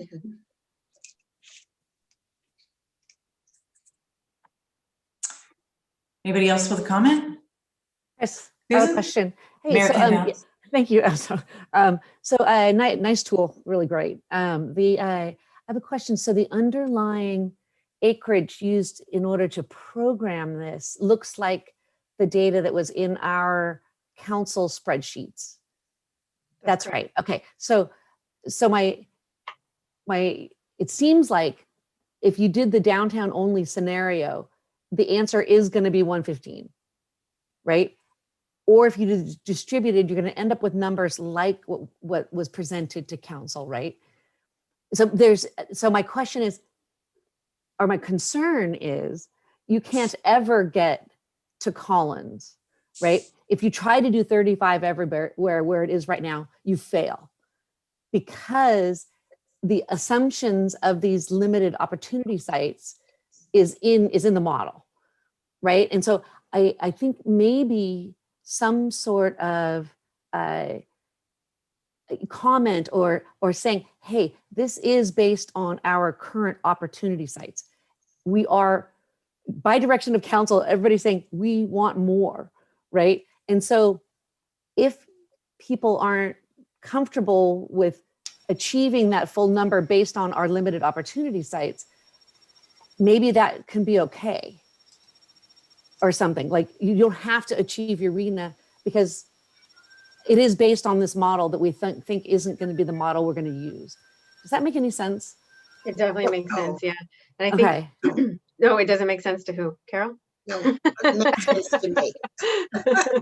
So essentially what we had to do in order to have the math function on the back end, right, is we had to assume a certain amount of acreage that was available for an opportunity site. So that if you increase it, we know by how many units that increases. And I think the issue that we have is that any other sites that haven't been identified yet haven't been vetted through sort of the criteria that the state has that we had previously talked about. And so it's challenging to do that, but that's why I was mentioning that it's sort of an iterative process, right? So if we end up finding that there are more opportunity sites, then we can kind of go back and sort of readjust. But I think, and Renata, correct me if I'm wrong, but it does give you sort of options, right? So you can intensify certain things like to a higher level in order to reduce around the edges, right? I mean, that's ultimately so you could go above, not that people want to, but could go above 115 and reduce it next to the single family as an example. Mm-hmm. Right. That's okay. the exercise. But just some sort of explanation to people about that, I guess, would be something to say is that right now this answer would force you, if you went to downtown only, to get to 115. And so maybe we don't want to present that as an absolute. It's a relative, right, kind of answer. All you're doing is saying relative heights and relative densities rather than 7 to 9, rather than 115 to 50. It's just more here or less here. Right. And I think really that's what we're trying to achieve, is get that picture. Right. And not an absolute, it means that we're going to have this size of buildings here. Right. Thanks. Jim? If I could chime in, what the council dealt with the other night was, I think, a 60% buffer. So I would just think if it were 30, whatever the number is, it's going to be lower. I mean, that already makes it a bit different. But I think the point's well taken. I mean, to me, this is really all about illustrating what the trade-offs are. So if I absolutely want to zero out Deer Hill and the BART lots, it's pushing it elsewhere, and then I have to confront that. And so I think it's the utility is the policy choices. And I just think we need to be, I'm with the mayor on this, we should be real clear, folks, that this is just broad brush, broad set of whatever the right term is. It's just to give people a feel for what the trade-offs are, acknowledging that there's a lot of detailed work that's got to happen. And this is not, the computer's not solving our problem for us. So.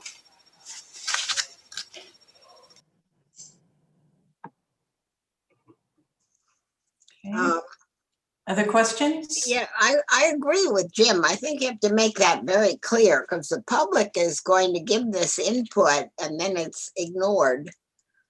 I know from Park and Rec, they don't like that. You know, they go to the trouble of giving all their input, and then you say,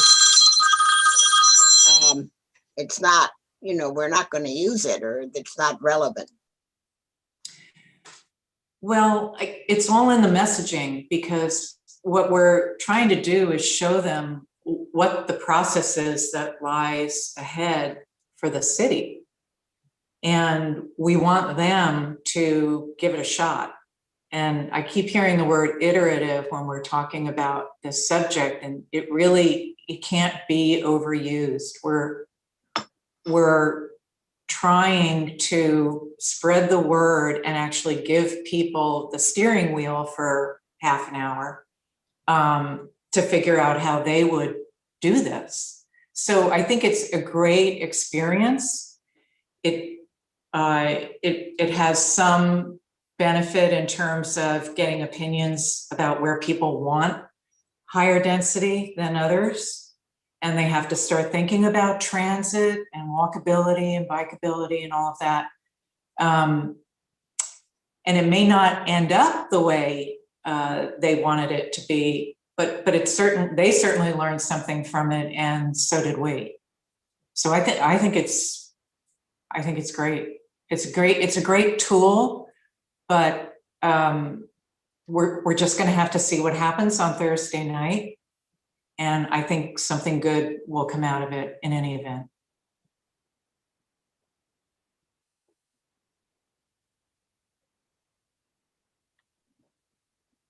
So, anybody else? No? Okay.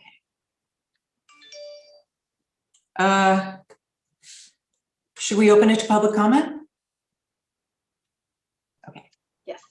Looks like I have 2 hands raised. I'll let David Clark in now.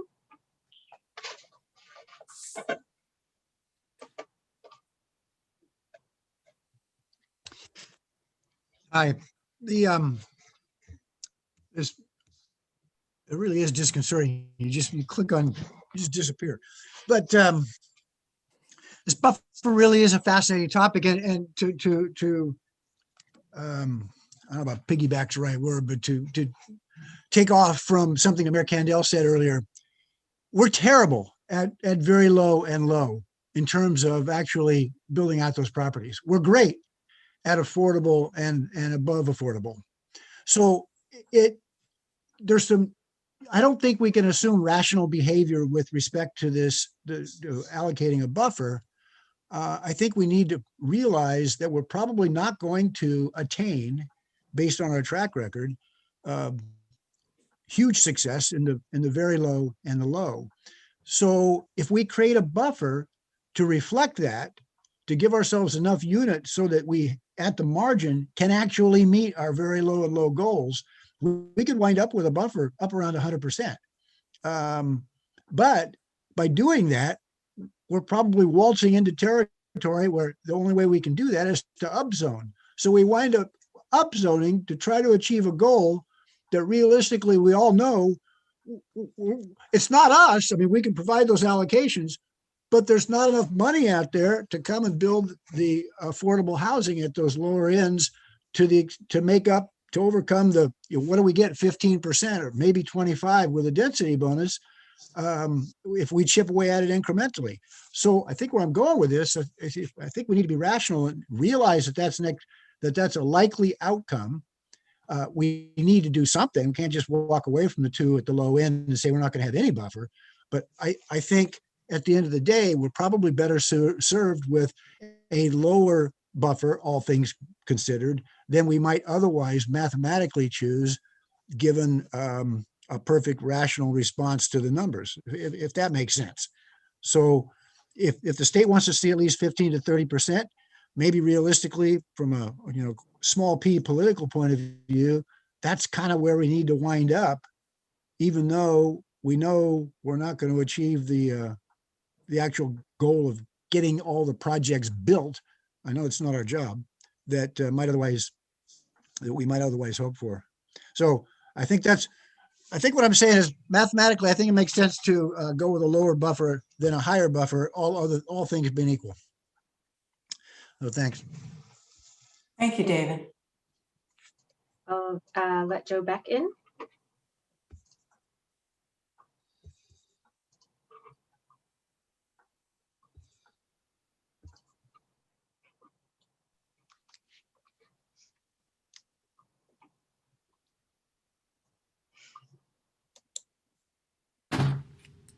There I am. Hi, Joe. Hi, everybody. I'm very much looking forward to the third workshop. It sounds fantastic as an educational experience.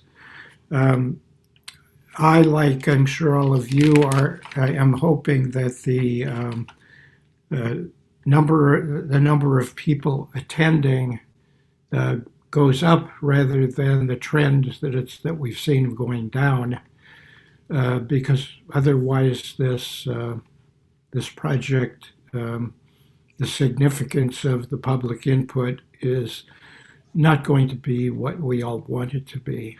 So I know that Mayor Susan has talked it up at city council meetings, and at any way that we can try to convince our friends and colleagues to attend would be great, because we want this to be more than a learning experience for a very small percent of the public.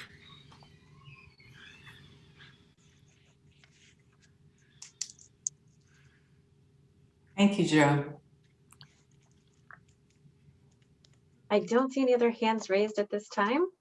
If you would like to make a public comment, please use the raise your hand function at the bottom of your screen or *9. I don't see any other public comment. Okay. Committee members, any more comments on the workshops? Questions? This isn't, I'm sorry. Oops. I jumped the gun. Sorry. I have a question. It's a little different. Process question. What appears on the chat when you give a link to things? Is that preserved somewhere? Is it in the recording? Are you talking about for this meeting or for the workshops? For right now.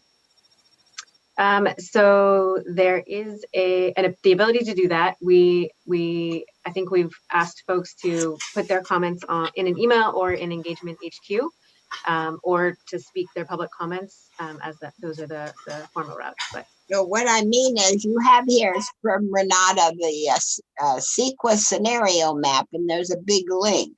So if I wanted to get that later, is it somewhere? Where is it? Will be on the planlafayette.org website.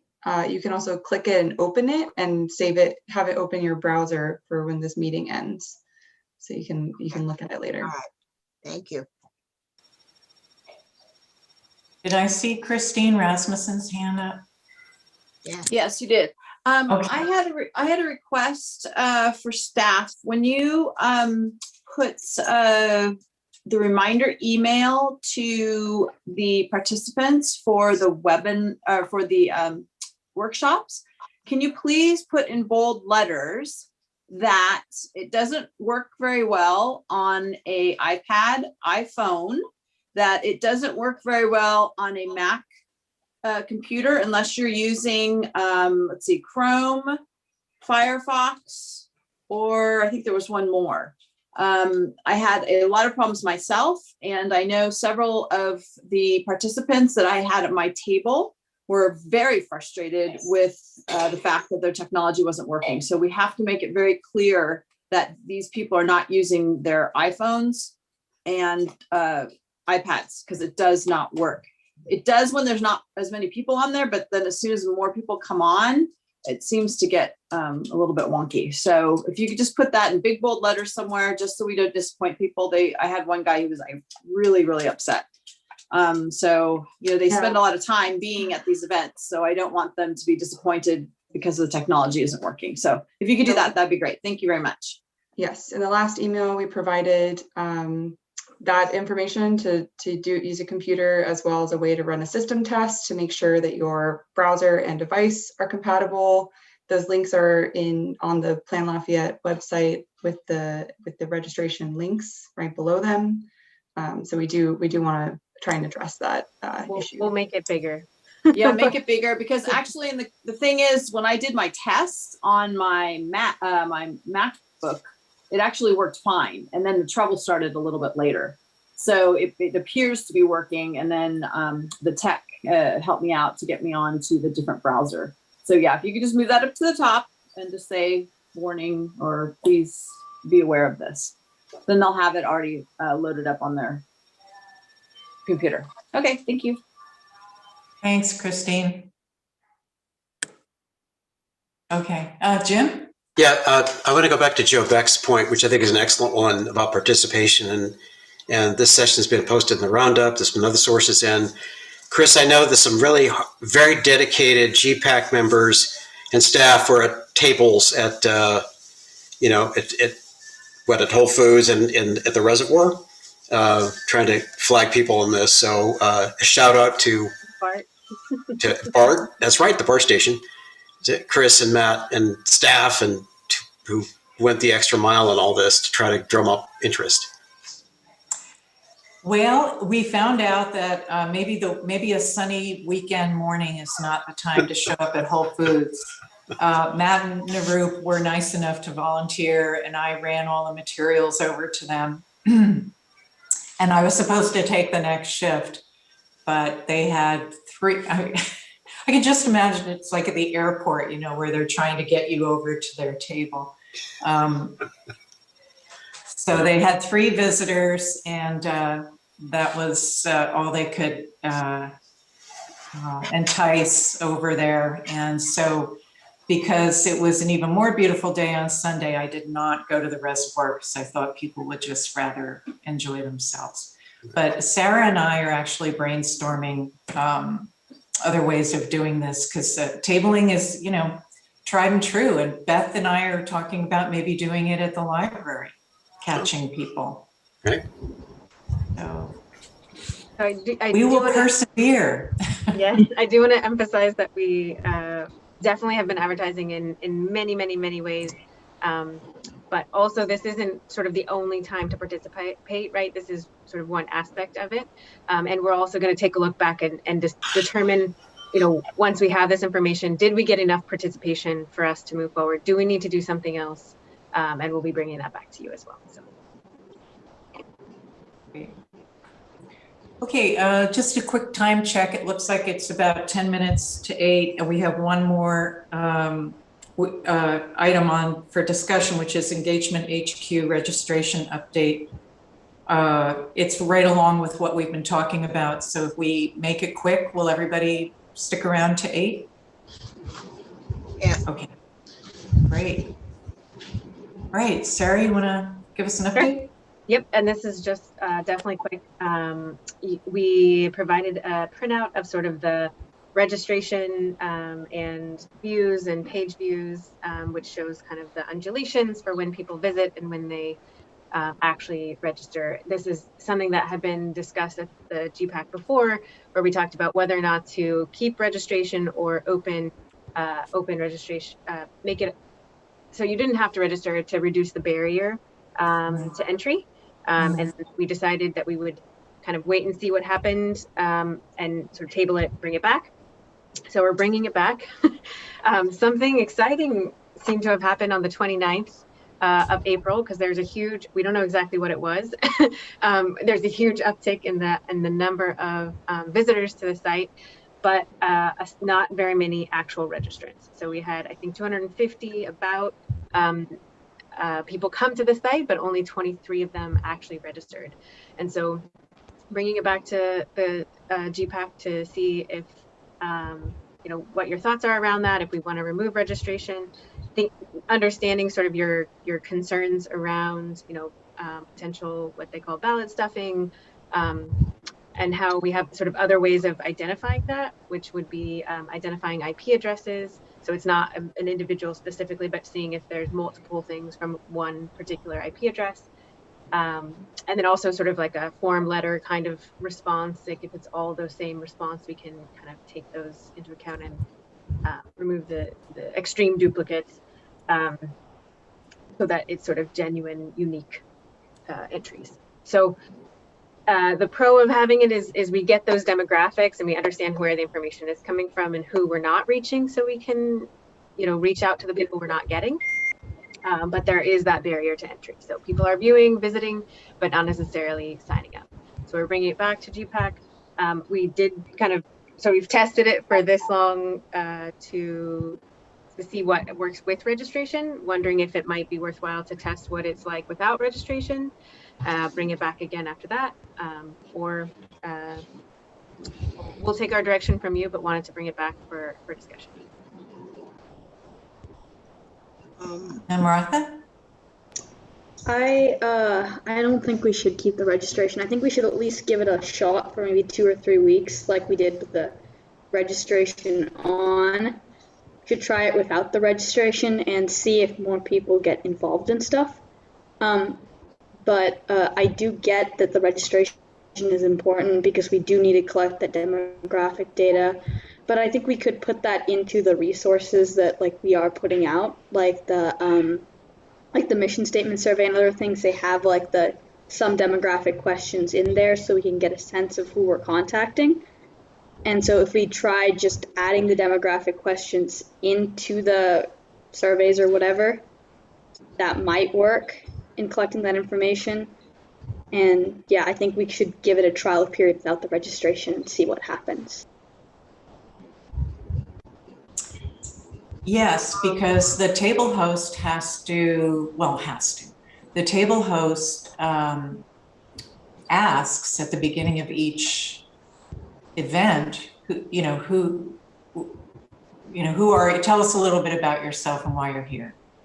And Chris, I just want to clarify that this is for Engagement HQ itself, like the online platform. So in order to participate in a survey or some of the activities that are on the. Oh, I see. Okay, so it's separate from the workshop. Yes. And we're asking every time a workshop person wants to attend a workshop, they have to re-register. So that is true. If you want to attend a different workshop, you have to register for each one. Mm-hmm. To attend the event, that's sort of separate registration. And then for Engagement HQ, you just register once, and then you're able to participate in all of the different activities. Okay. I still think it's important to know who's a resident and who isn't. I agree, 100%. I agree with that too. I think we definitely need to keep track of who actually is participating in this. I feel it's really, gives a nice idea of who, also if our outreach is working as well and how we're getting these people into these websites. And so when we're doing the workshops and anything else, it's a separate registration. And so basically, the registration on Engagement HQ is just for the little activities like the tile and the, sorry, that's my dog. The tile or other comments and things on there, take little quizzes and that kind of thing. Is that how I understand it? Okay. So I think part of the issue that I might be having, especially with people in my area, is I have a lot of young families that live in Burton Valley area. And to be honest with you, I don't think a lot of people have time to sit down and kind of explore the different ideas. They're really counting on information coming to them via other people or through coming to meetings. They'll write letters, but I think they are participating. And so I don't necessarily think that we just now have to do a blanket outreach just to everyone and anyone when I think people are engaged. They're just maybe not using that specific way of getting information. So I think my people in my area are just too busy to spend a lot of time on there. So they're more about, let's go to these meetings, let's go to these workshops, let's do that, but I don't have time for the other things. So I don't want GPAC to think that we're not reaching people because we are reaching people. So anyway, that's my 2 cents. I think we should keep registration. Thanks.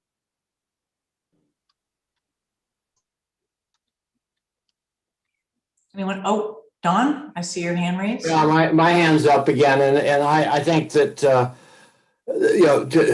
have an interest in the community by living in the community, I think is a far more important thing than to open this to the world. I think that there are many people that would love to change the demographic and the whole system that we have created in our community over the last 70, 80 years. And I certainly am not saying not allow people in, but we need to identify, and people who have a stake in the community, I think, should have a larger voice than anybody that comes from the outside who has a different kind of an agenda. Any discussion? Thank you. Let's see. 2 more hands up. I see. Namratha, I think you wanted to answer some of the questions that we had. Yeah, that was my intent. I feel like to address Christine, Ms. Rasmussen, which one do you prefer? Christine or Ms. Rasmussen? Don't be so formal. Okay. First names only. Okay. To address Christine's point about time, I think that some of our resources on the website are our primary way of reaching out to people. Like in the case of the mission statement, the survey is kind of our only shot at this point at reaching people. And so we really need everyone to be on there and to be able to access that. And I think the registration is a time barrier, like to address the point about time commitments. Like people are busy here, everybody's like working and doing stuff. And I know for my parents, at least like they got halfway through the registration and then like got into something else and then never came back to it. And I feel like getting them to the site and like actually having people see things rather than getting bogged down in like the bureaucratic hurdles is it's probably going to be better in getting more people on the website. And okay. Sorry, go ahead. No, go ahead. Continue. It's okay. Okay, sorry. I just I lost my flow, but I'll be back in a minute. Okay. Right. So, I mean, if we are worried about outreach, I mean, my parents are not going to get online and do it anyway. So, I mean, if the mission statement is that important, I think perhaps we may want to consider a mailer that goes to all the addresses in Lafayette. Then, that may be a little bit old fashioned, but I would rather do that than open it up to the world with no control over who is actually able to respond. I really feel strongly that this is an important input should be from people that live here. And if we send it to the residents, everyone has an address, we can mail it to them and they can send it in. I think I really feel that would be a better way to reach people for something this important. I see that point. So are you suggesting like mailing the survey to people or just mailing a mailer about the survey? Because no, mail the survey to people. I remember seeing that when we had, I think it was Parks and Rec quite a while ago, several years ago, and you basically fill it out and send it back. Mm-hmm. And they could have a choice. They could also, if they did it that way, then they could have a choice. They could go online and register, right? Mm-hmm. That is a good idea, but I also was talking about what was that? I was also going to talk about like the community part. And I feel like the Lafayette community isn't those of us who live here, but also those of us who work here, right, and people who are involved in the community in other ways besides living and working here. And so I think by just sending it to the people who live here, we miss an important faction in our community, which is like business owners and other residents and residents of neighboring communities who pass through and are engaged in commerce here. So I think no, they can register then, right? They can still go online. Yeah, but like the registration is a hurdle. It's like something that's preventing people from accessing this information. I don't agree with that. I don't agree. I think it's a small ask. It's not a right. All right. Well, we have a couple of other hands up. So let's see what the other members have to say. Carol, I saw your hand up, and Jim. Yeah, I agree with Christine. I think a mailer, I know a lot of the younger people, I saw the mailer for Save the Date. I saw that card sitting somewhere. Yes. People saw that, whether they registered or not, they knew it was going on. But I do think this plan is for people who live here, or I agree with Ramatha that they work here also, but those people can go register on the, if they're that interested. And I wanted to point out, having 2 kids at Akalani's, I'm not sure it's, I agree that people are busy. The last week of this month are finals. They start on the 24th. You have Mother's Day. You have an awful lot of stuff going on in the high school. I assume Miramonte is, Campo Lindo is the same. You saw all the signs that they put up. An Akalani's graduate lives here. My daughter is running around all afternoon. She baked 160 cookies that with the blue and white M&Ms in them that they passed out. There's so much going on because they can't do anything. They can't get together. And so all these activities, and the parents are swamped, and the kids are trying to do finals. So I don't think it's that they're not interested. I think they're just overwhelmed at the moment because we're into graduation and finals. So I just wanted to put that out there. And I do agree with Christine. I think a mailer would be fabulous. It worked so well at Park and Rec, and it certainly worked with Save the Date.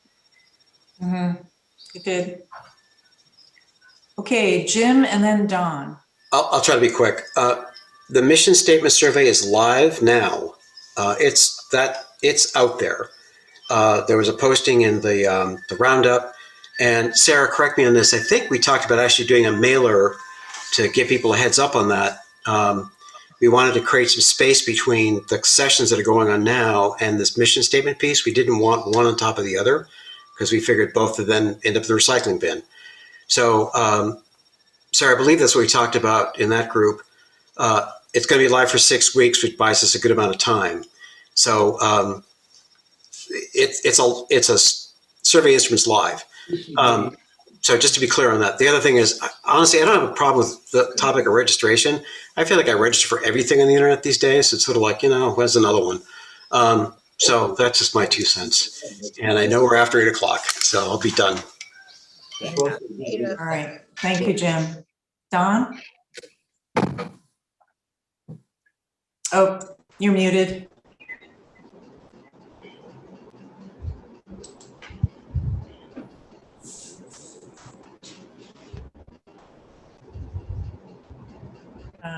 Did we lose Don? No, there he is.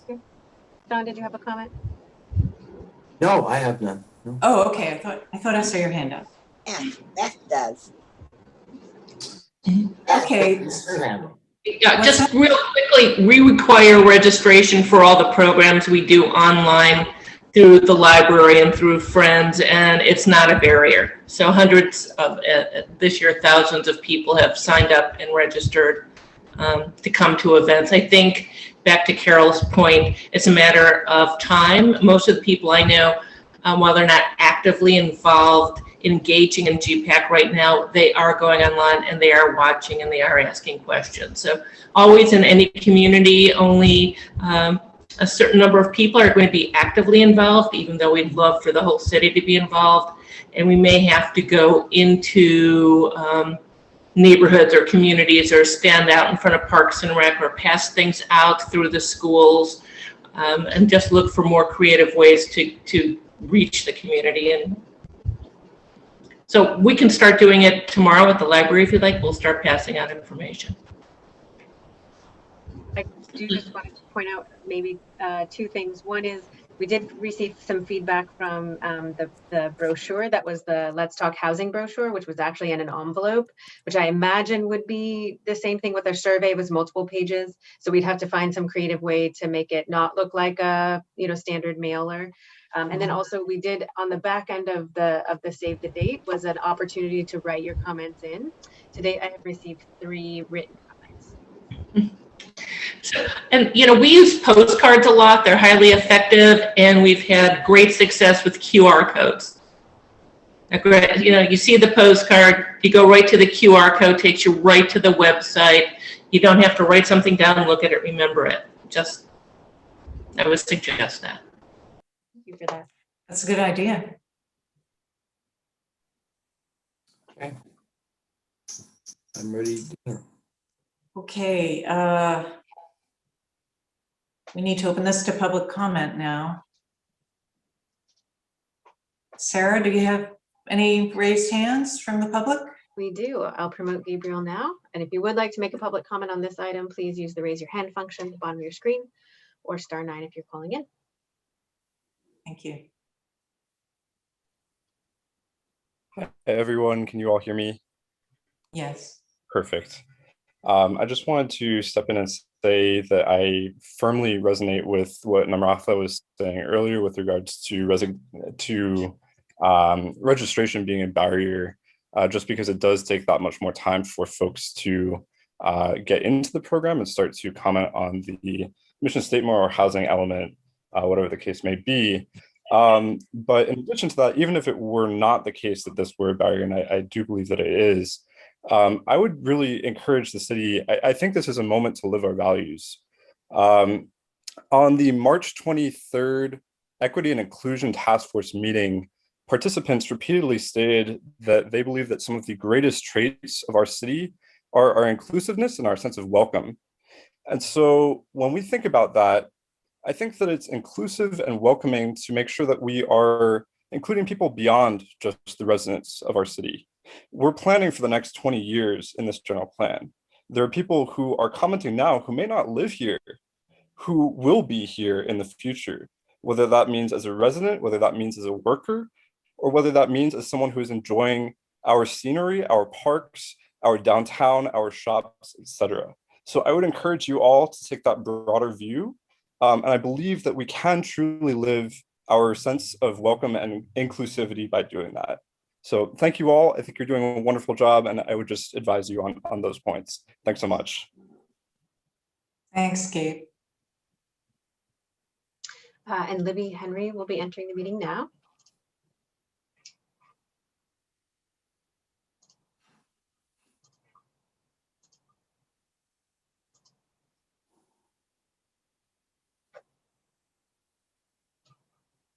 Libby, you have 3 minutes.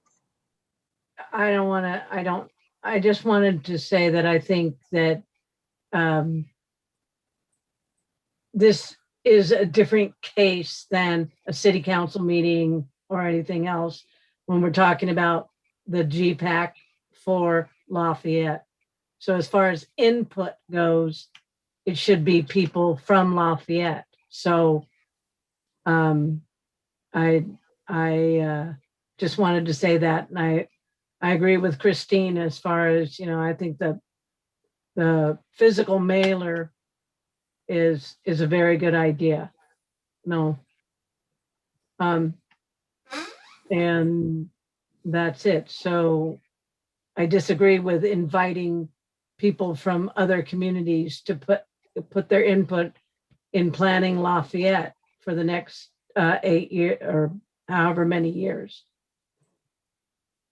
That's, you know, it's input in what you guys are doing and what the community does as far as being a welcoming community. But as far as input into the actual plan, I just think that that's not correct. They don't have any skin in the game.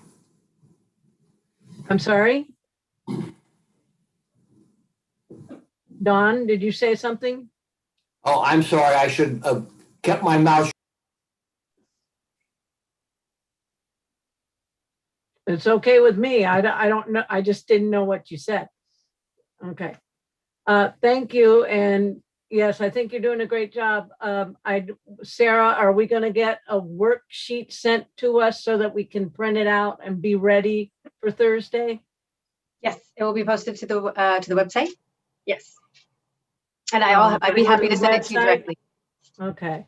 All right. I have your Thank email address, so I you. can send it to you, Libby. Thanks, Libby. Thank you. Good night, everybody. The Giants are winning. I don't see any other hands raised at this time. All right, back to the committee. Any more questions, discussion? I think we're not resolved. I'd just like to say, Namrata? Go yeah, ahead. I'd just like to say one more thing. Frankly, I feel like while this is a really important issue, housing in Lafayette, there are a lot of people whose interest is kind of mid-level. Like, it's important, but it's not important. And if we want to get these people to do this and to like put in the time and like get to things, we have to make it as easy as possible for them to access these resources.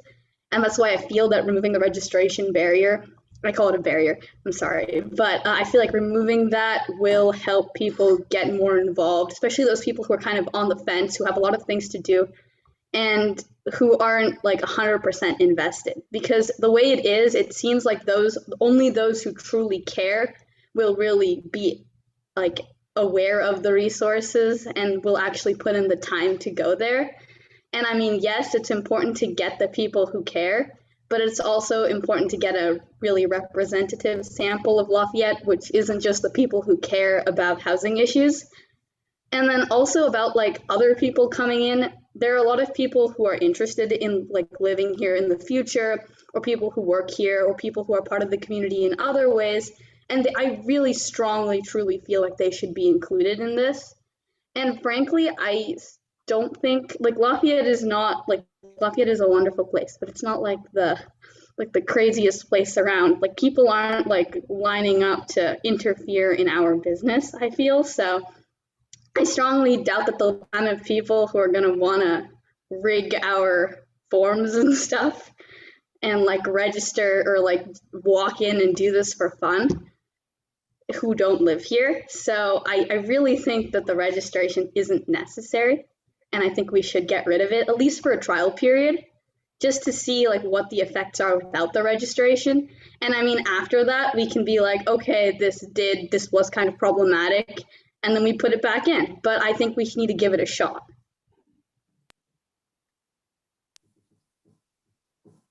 Thanks, Namrata. I think Beth has her hand up.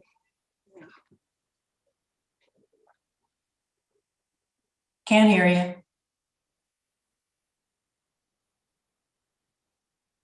I said that's okay. You sure? Yeah. So I have mine now. Is All right, Carol?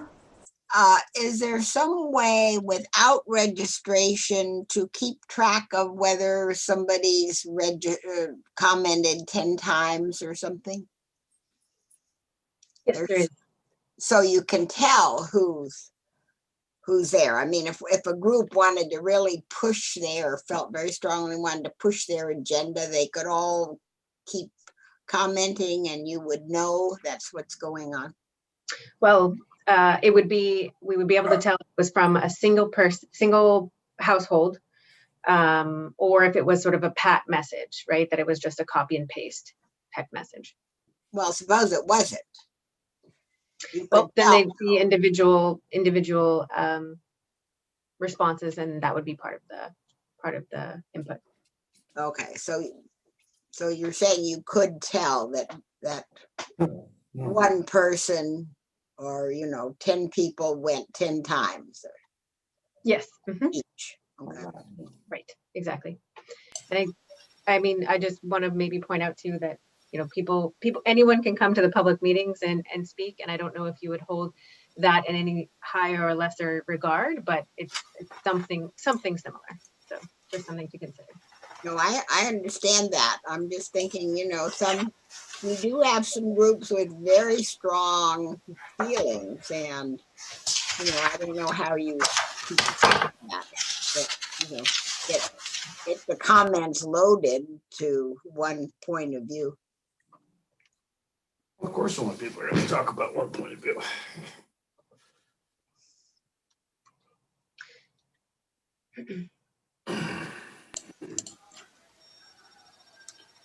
All right. May I ask a basic question? I mean, this was just supposed to be a registration update. Were we charged to make a decision on this matter right now, or? I mean, we tabled it before and you asked us to bring it back, and so we did. We can table it again, but I think it would be worthwhile to, I guess the question on the table is, do we want a trial run without registration to see what that does? Otherwise, it would be status quo. I'm fine either way. Okay. Take a vote. So Sarah, with that, can you give us some information about how to, whether or not you can easily see, you know, dumping or spamming or whatever you want to call it? You could. You know, is that something that you can obviously see and figure out, and if we need to take those responses out of the, you know, any surveys that we do? Yeah. So I guess more like the security of the platform in terms of, you know, getting spammed. Right. And actually we built that, that was sort of a discussion before we even decided to go with this platform. This came up earlier in the discussion as well. I remember, but I think we all need to be reminded and just given some comfort. I mean, I can see both sides of the coin here. I also think it's an age-related issue. But you know, it would be helpful to just review how we can see scamming and what we would do about that. I think we ought to take a vote. Yeah, can I ask a question, then I'll make a motion? So are we talking about registration for the next few sessions, or what specifically are we talking about here? Engagement HQ. Okay. Not registration for the workshops. That's set. You must do that. This is specifically for Engagement HQ, which is to participate in the majority of the surveys and activities that are on Engagement HQ. Okay. And that includes the survey, right? That does include registering. Okay. Right. Oh, for the mission statement? Where we do ask demographic questions and questions like, are you a resident of Lafayette? So that's in there. So I move that we suspend registration process for Engagement HQ for the balance of the month of May and reassess at our first June meeting to see to evaluate whether it made a difference or not. There a second? I can second it. Okay. Okay, we'll go ahead and do a roll call vote. Renata, are you ready for that, or do you want me to? Can you repeat the motion, please? I was afraid you might make me do that. My motion was to suspend registration on Engagement HQ for the balance of the month of May, and that the GPAC would reevaluate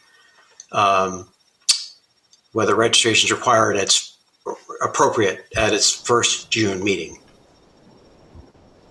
Thank you. One point of clarification, can I make sure I understand the issue with the mission statement? That if we suspend registration, it affects the mission statement? Well, survey? The mission statement, I mean, again, the mission statement includes questions at the back about, like, you know, what's your age bracket? Do you live in Lafayette? You know, that's in there. Okay. Someone could lie, but. And that would stay in there if registration was not required. Yeah. Nothing would change in the survey. Yeah. Okay.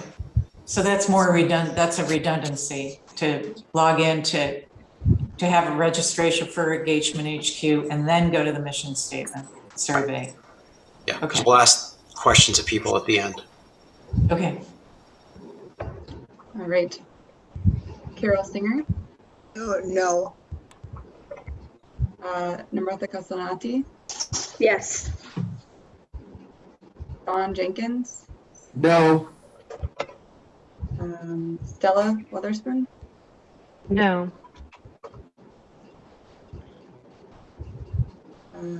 Matt Pease is absent. Beth Needle? Yes. Jim Cervantes? Yes. Mike Kim is absent. Susie Kelly is absent. Christine Rasmussen No. and Chris Lee. No. Okay, it fails. Okay, So we addressed it. And the chair, I move we adjourn. the chair didn't vote. Yes, she did. Yes, you You did. did. Motion failed. Okay. Sorry about that. I think we should bring this up later, but for now, We're done. yeah. All right. I think that's it. I move we adjourn. One second. Second. Can I move that we adjourn in memory of Dick Clark? Yeah. Thank you. Yes. I mean, Dick Craig. I'm sorry. Craig. Dick Craig. I'm sorry. Thank you very much. Thank you, Susan. Nice touch. Thanks, All everyone. right. Have a good night. Good night,